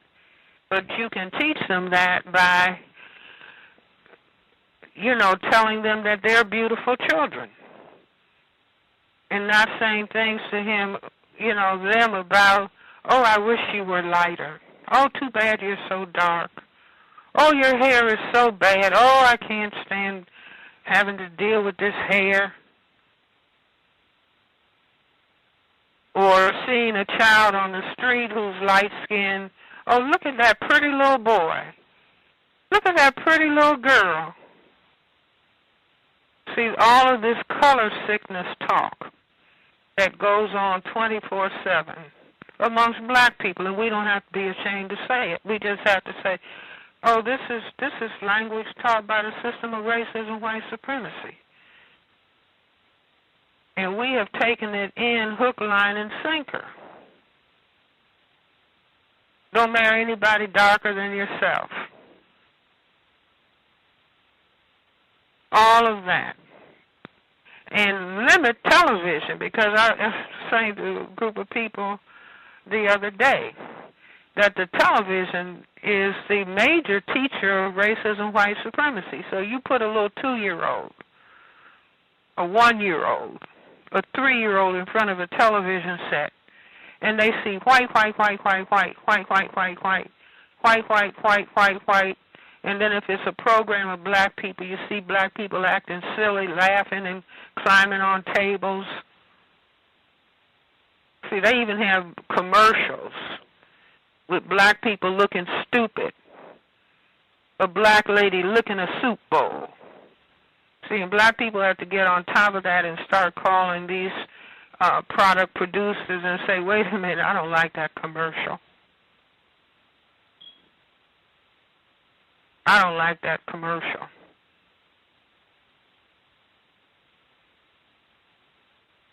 You see, so children have to be taught, and you don't have to teach them to hate anybody.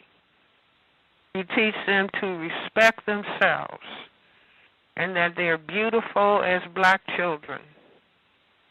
And you want them to learn about their history and to learn about their responsibility as human beings and taking education seriously.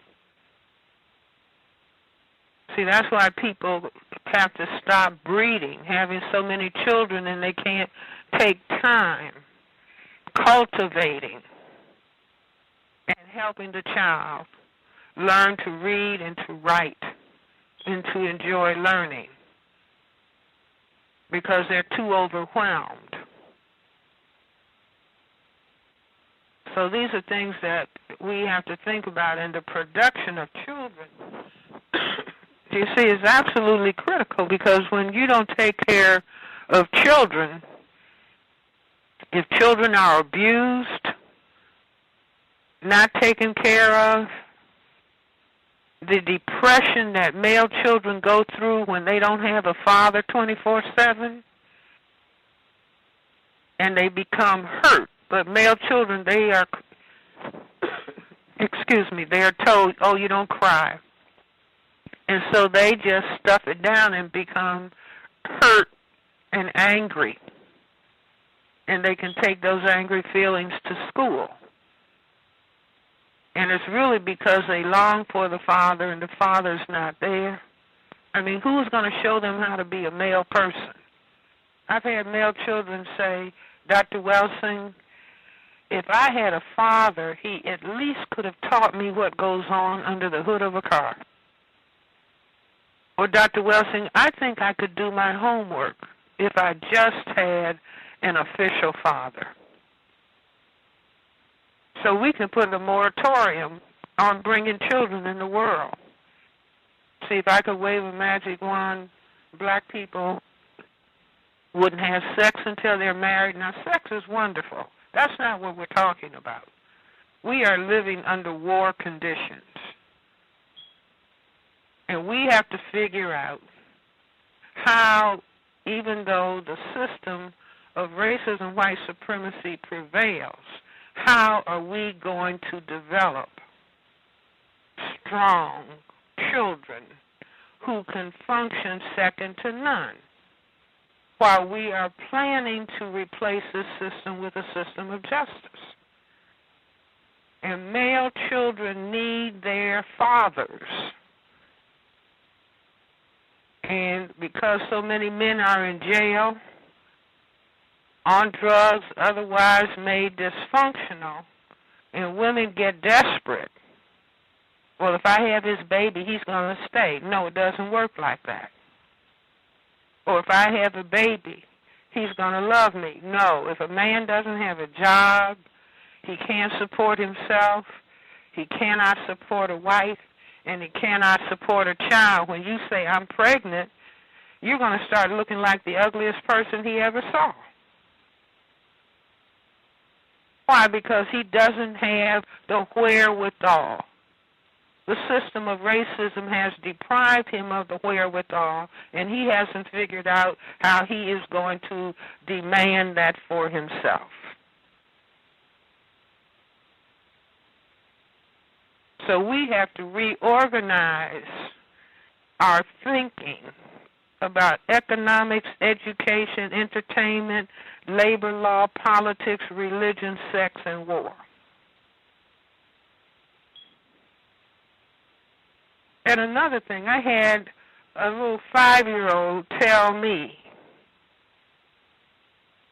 about he was looking at his grandfather's television and saw these people doing nasty things, and he started describing, now this is somebody 5 years old, describing the pornography that he saw on the television.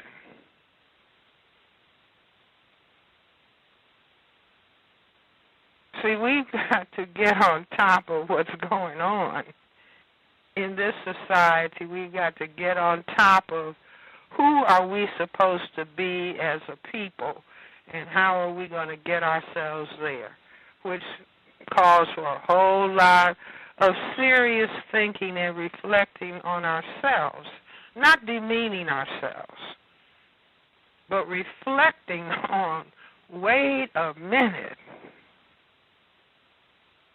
what is going on? What is happening to us? What kind of names are we calling ourselves? What kind of names are the children learning to call each other?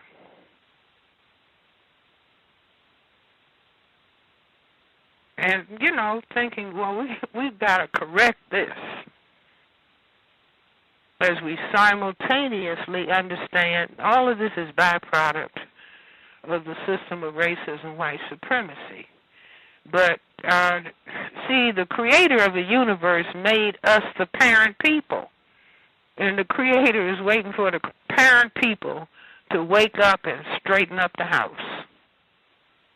So I made you all the parent people. Nobody has more than you. Everybody came from you. Now, I want to see what I've made. And if you think you're nothing, then you think I'm nothing. I mean, that would have to be the logic of the Creator. See, just like all this snow that is paralyzing the New England states, that's the real white supremacy.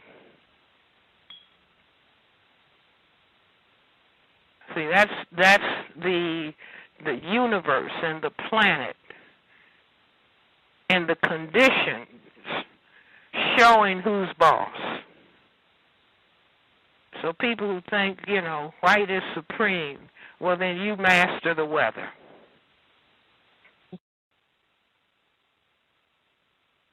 Master the floods. See, that ought to make people properly humble. All that snow that people are digging out from under. All the houses that floated away. Should cause people to think when they start thinking, white is superior. White is supreme. The question, is it?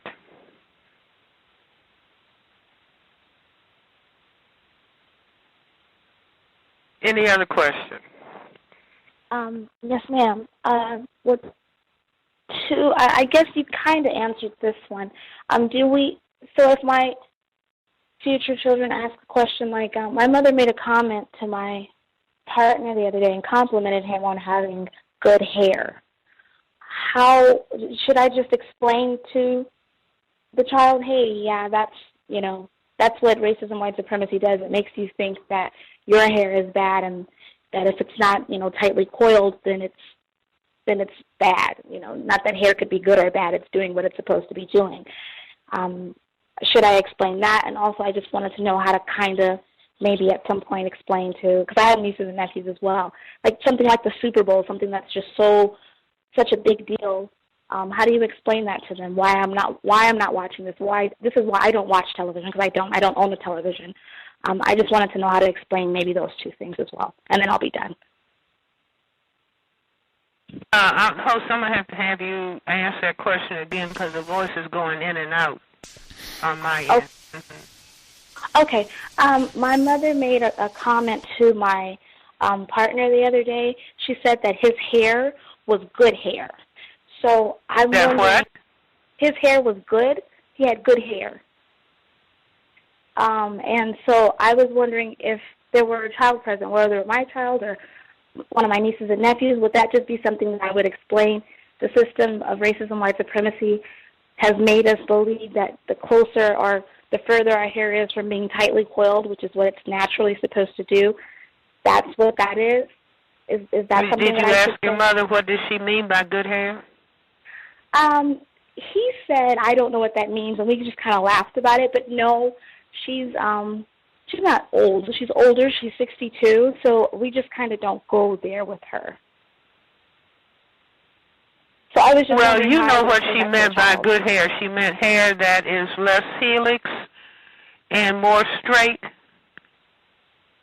You understood that that was what she meant? Yes, ma'am.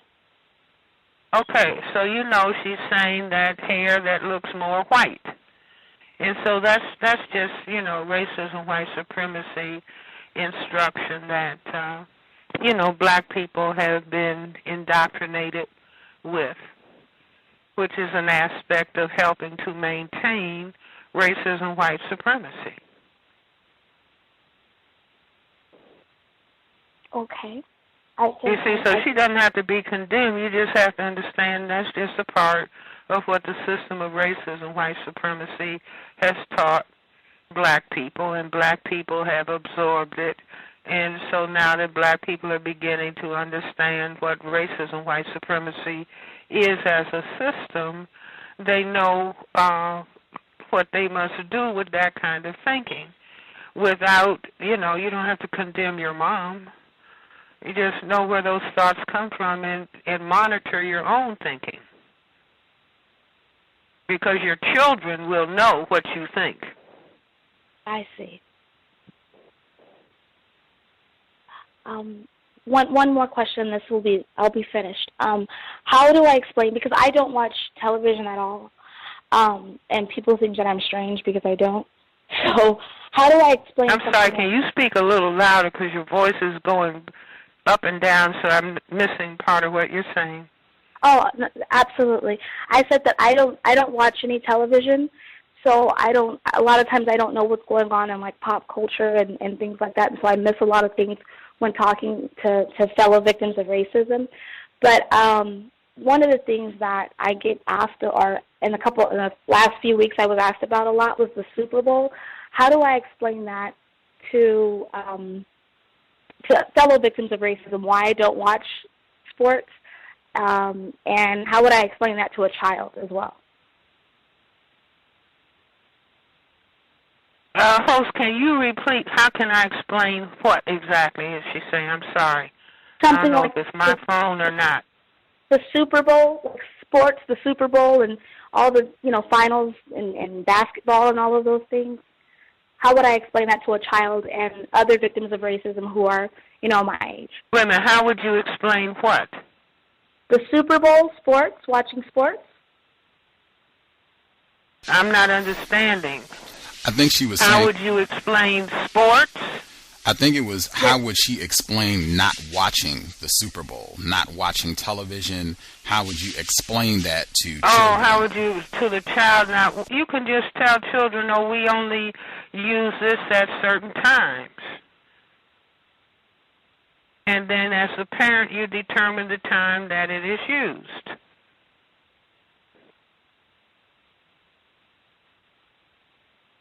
You see, in other words, if you set a bedtime for the children in your house, and so the child says, well, my friend down the street doesn't have to go to bed until 2 o'clock in the morning.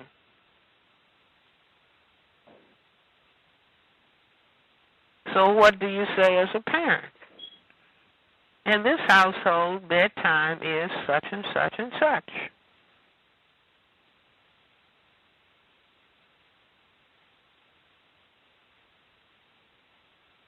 Does that answer? Yes, ma'am, it does. That way you don't have to go so far into it. These are the rules of this household. That's perfect. You see, in other words, as a parent, you set the rules, you know, what you're going to eat, what your breakfast is going to be, what your lunch is going to be, what your bedtime is going to be, what clothes are appropriate, what clothes are not appropriate. See, this is why I'm an advocate of parents being mature, because they have a greater chance to understand that they are in charge. They are not they and their children are not at the same level of authority. And it doesn't mean being unkind to children. But who's in charge?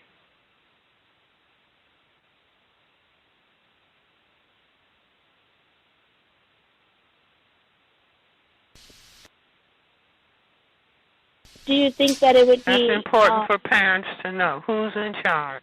Yes, go ahead. I'm sorry. Do you think that it would be not effective or not correct to tell the child that essentially this is, black men hurting each other, playing against one another to entertain white people? Do you think that that would be too much information to give to a child? Host, would you please repeat the question for me? She was talking about football and saying, do you think it would be constructive to explain to a child that a lot of the sporting events, it's getting one black male to compete against and maybe even harm another black male, and this is supposed to be entertainment? She said, do you think it would be constructive to explain it that way to a child? Well, I would say a lot of things, it certainly depends on what a child might be asking. In other words, a child is in a culture and certain things are being done in the culture, and so, it's like the president was saying the other day, that if he had a son, he'd have to think twice about whether the child could play football because of some of the injuries that are taking place. So it depends on, what the specific situation is and, what it is that the child is requesting. You don't have to always have hard and fast rules. You really have to see what is occurring at the particular time. And so therefore what is the best decision for, two people as parents to make and decide.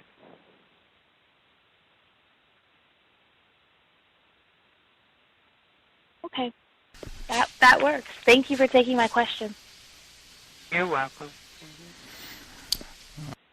Caller 5446, 5446. Did you have a question for Dr. Welsing?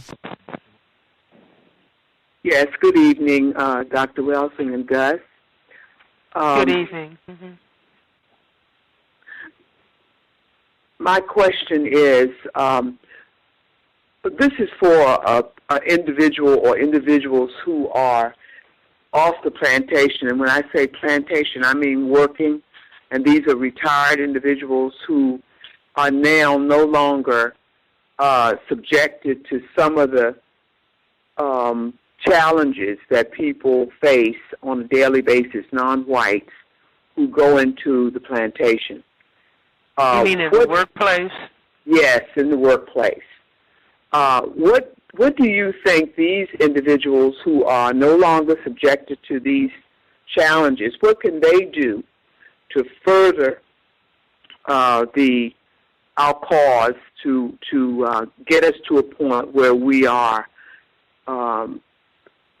even in reference to the younger, the children, what contribution can these individuals make that would be substantial for arriving at justice for us in this system? As you were speaking, the thing that comes to my mind is so many children need help with education, basic reading and writing and math. And so if they're older people, could be in their homes, in their church and community centers, saying, I'm going to have some small classes and work with children, assisting children in their reading skills, their dictionary skills, even penmanship, because in many schools they're not teaching the children how to write, but that's an important skill to have. So people who may be retired and, say, well, what I want to do to help is if you have any inclination in that direction, that's invaluable help. and encouraging children, talking to them about their history, teaching them how to respect themselves by the way that they are treated by adults. Do you see? So hopefully, taking children to museums so that they begin to have a broader understanding than they might have if they are just locked in a neighborhood or locked in a small area, to show them other things that are taking place in the world. But I think that developing and emphasizing the skills of reading and mathematics can be very, very, very helpful and a major contribution in children's lives. Thank you. Thank you for taking my question. Okay. Right on. No, it's getting late out there. Before we signed off with Dr. Welsing, it was two quick things. The first one was you were on the program with us last year, and you were talking about the trauma that many black people have experienced, particularly black people, older black people, who were some of the first black people to quote-unquote integrate the schools, and some of the horrible things that happened to them. And I think you said that you had a patient, and she's a black female, and she was a part of that first wave. And you said that I think that they picked her up and stuck her head in a toilet that had feces in it. And then the white school officials would not allow her to leave so that she could take a shower and wash her hair. And so she had to stay in school the rest of the day, and just the horror of having to deal with that sort of thing. And we're doing a book study club. Reading is more important than television. We're doing a book club where the current book that we're reading is Melba Patillo Beals, Warriors Don't Cry. And it's kind of her. It was published in 1994. And she's just talking about the whole experience being one of the Little Rock Nine and all the things that they faced. We're about a third of the way into the book. We haven't even got to where they've actually entered the school. We got past the first day where they were riding outside and they couldn't even get in, and things that happened after. But we haven't even got to where they've entered the school. And it's just been incredible just hearing a lot of the stories and ways that they were just degraded and humiliated every single day. And in reading this, we found out that 4 of the 9 members of Little Rock Nine ended up marrying white people. And I was just curious, how do you think that whole experience and being traumatized like that, how would that end up producing such a high number of black people married to white people? Well, that's quite a fascinating observation. And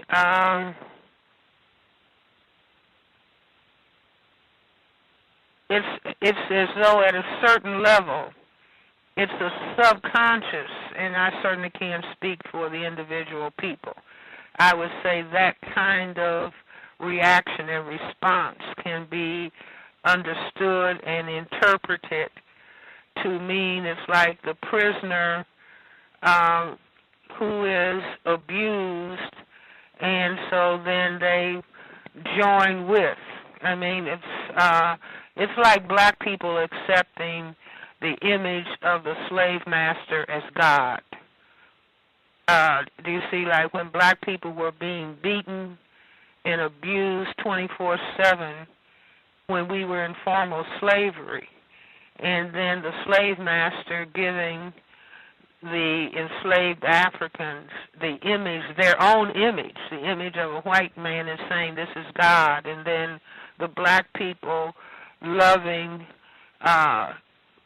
the God figure, you see, and being told this is Jesus, and oh, how I love Jesus, and I want Jesus to love me. And they really are saying, I want the white people who are oppressing me to love me and to accept me. And so that's just very interesting, those statistics that you mentioned.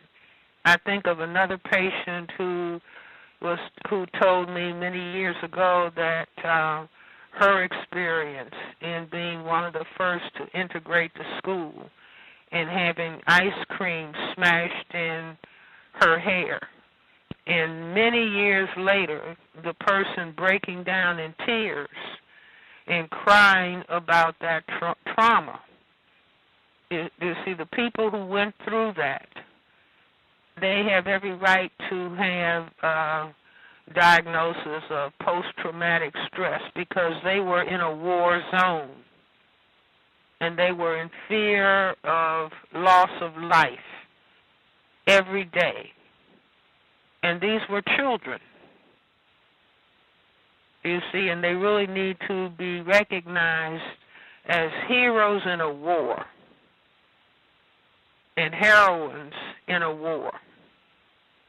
And that's why black people, younger black people who don't know the history, it's tragic, but it's like young people learn from older people. It's not younger people's responsibility to teach themselves. And unfortunately, we as older black people thought that when the civil rights era was over and the laws were changed, well, now we have become integrated, assimilated into the society, so we don't have to think about our history. I heard a person say not long ago, we don't need to have a Negro national anthem because we're Americans. You see, without appreciating that the Negro national anthem is a major and important part of black people's struggle under the oppression of racism, white supremacy. And we should cherish it and we should hold on to it. You see, but we've kind of, again, we didn't understand we were dealing with a total system. And we have to understand that now and understand the importance of teaching our history 365 days a year, not just on the shortest month of the year. That it ought to be a 24, I won't say 24-hour a day, but 365 days a year being focused on, well, what is our history? And what have our people been through? And what are they doing and what have they done in what Neely Fuller has called the war of racism and white supremacy is the longest war.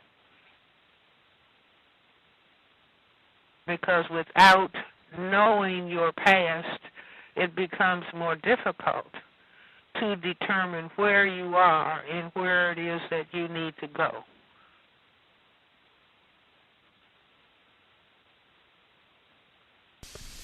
Absolutely, absolutely. I'm going to make that a sound clip. We'll include that in the study session as we continue reading the book, just to keep it in mind. We're dealing with victims of racism suffering from post-traumatic stress syndrome as a result of all the horrors that they went through. Before we wrap... See, people are suffering post-traumatic stress on their jobs. I mean, I've developed what I call the updated slave master syndrome. Slave master and slave mistress, the way that black people are very often treated in the workplace. You see, very abusive treatment. Very abusive treatment. Demeaning, dehumanizing treatment by racism and white supremacy as practiced against them in job settings. And, people don't want to recognize it, but it's a critical thing that is taking place very often on jobs. Black people who've gotten outstanding job ratings for many years, and then some new supervisor comes along and starts demeaning them or trying to force them out of their jobs.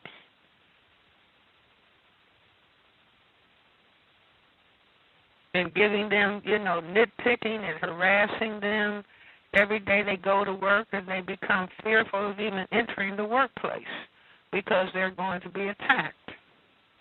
But this is a part of racism, white supremacy, and it is to be acknowledged and not ignored. and it is to be addressed, and we must master the ways to address it. And the first thing is to refuse to deny that racism, white supremacy exist, that it is a local, national, global system, and it is practiced 24 hours a day in economics, education, entertainment, labor law, politics, religion, sex, and war. And it controls patterns of thought, speech, action, and emotional response, and patterns of perception. Like a black person, says, I was demeaned on a job, and then some person evaluating their job performance and their criticism wants to say, well, that was a disturbed perception because racism doesn't exist. And black people have to be able to say racism does exist. It does exist. And it's mental illness for us to pretend that it doesn't exist. And it should be acknowledged as existing in the very same way that sex harassment is acknowledged. Well, have we reached the end of our time? Absolutely. I appreciate it, Dr. Welsing. Thank you so much for sharing a nice chunk of your Sunday evening. I know you are super busy. We will keep what you have suggested in mind over the next few weeks, and I definitely hope that folks will remain patient, skeptical, and informed regarding how things unfold regarding the suspect victim of racism, Mr. Christopher Dorner. And we are not going to go flying off the deep end and running wild and harming anybody. Let's make that perfectly clear. All right, thank you, and I do commend you again for having programs where people can talk about important topics, important for black people and everybody. Thank you, Dr. Welsing. Really appreciated learning from you, and we will definitely be in touch with you soon. Take excellent care of yourself and keep up the much-needed work, Dr. Welsing. Let me say my prayer before we leave. Yes, ma'am. Do we have time? Take your time. Thou who art blacker than 1,000,000,000 midnights, thou whose eyes shine brighter than 1,000,000,000 suns, thou whose hair doth coil tighter than 1,000,000 springs, radiating all energy throughout the universe, we beseech thee, one and only one, to give us total strength to carry out thy will for the universe, to establish justice and live in peace. Thank you. Ashe. Thank you, Dr. Welsing. We will speak with you soon. Have a great evening. Wow. Context of white supremacy. Hope it was constructive hearing from Dr. Welsing. Always appreciate hearing her insight. Stay informed, folks. Stay informed. A lot of things are going to be reported over the next few days, weeks, however long this goes. Just stay informed and keep in mind what Dr. Welsing said, the importance of remaining calm. I think white people, they're going to be doing things to try to get people's emotions riled up and how they respond and how they view all of this. Remaining calm, I think, really will do wonders to help us think, speak, and act in the best, most constructive manner in dealing with this and all of our other problems. We will be back on Wednesday, I think. Yes, Wednesday. Next program should be Wednesday. It'll be early because we will be having a white person on, and she is from outside the state, so it'll be earlier than the normal broadcast, but should be constructive. She did research on how victims of racism were being mistreated, and they were not reporting this, that they had just said, nothing going to be done about it anyway, so they just stopped even talking about it or reporting it. Real interesting to hear more details about her research, but that should be this Wednesday afternoon. We'll be back. We should be on Thursday as well. The book club coming up this Friday, 4th installment from Warriors Don't Cry, Melba Patillo bills. Thoroughly enjoyed the program. It was great hearing from callers. Again, I hope you all got something constructive. If you would like more information, you could definitely check out the blog post and video that I've done on Christopher Dorner. My blog is racism-notes.blogspot.com. You'll see the video, you'll see the blog post, all top of the page should be right there. Hopefully it will help clear up some confusion around these events. Again, invest, listener supported. Because of you all supporting the program is how we're able to stay on the air. 4-year anniversary coming up next week. And we will be back a little later this week. Replace white supremacy with justice as soon as possible.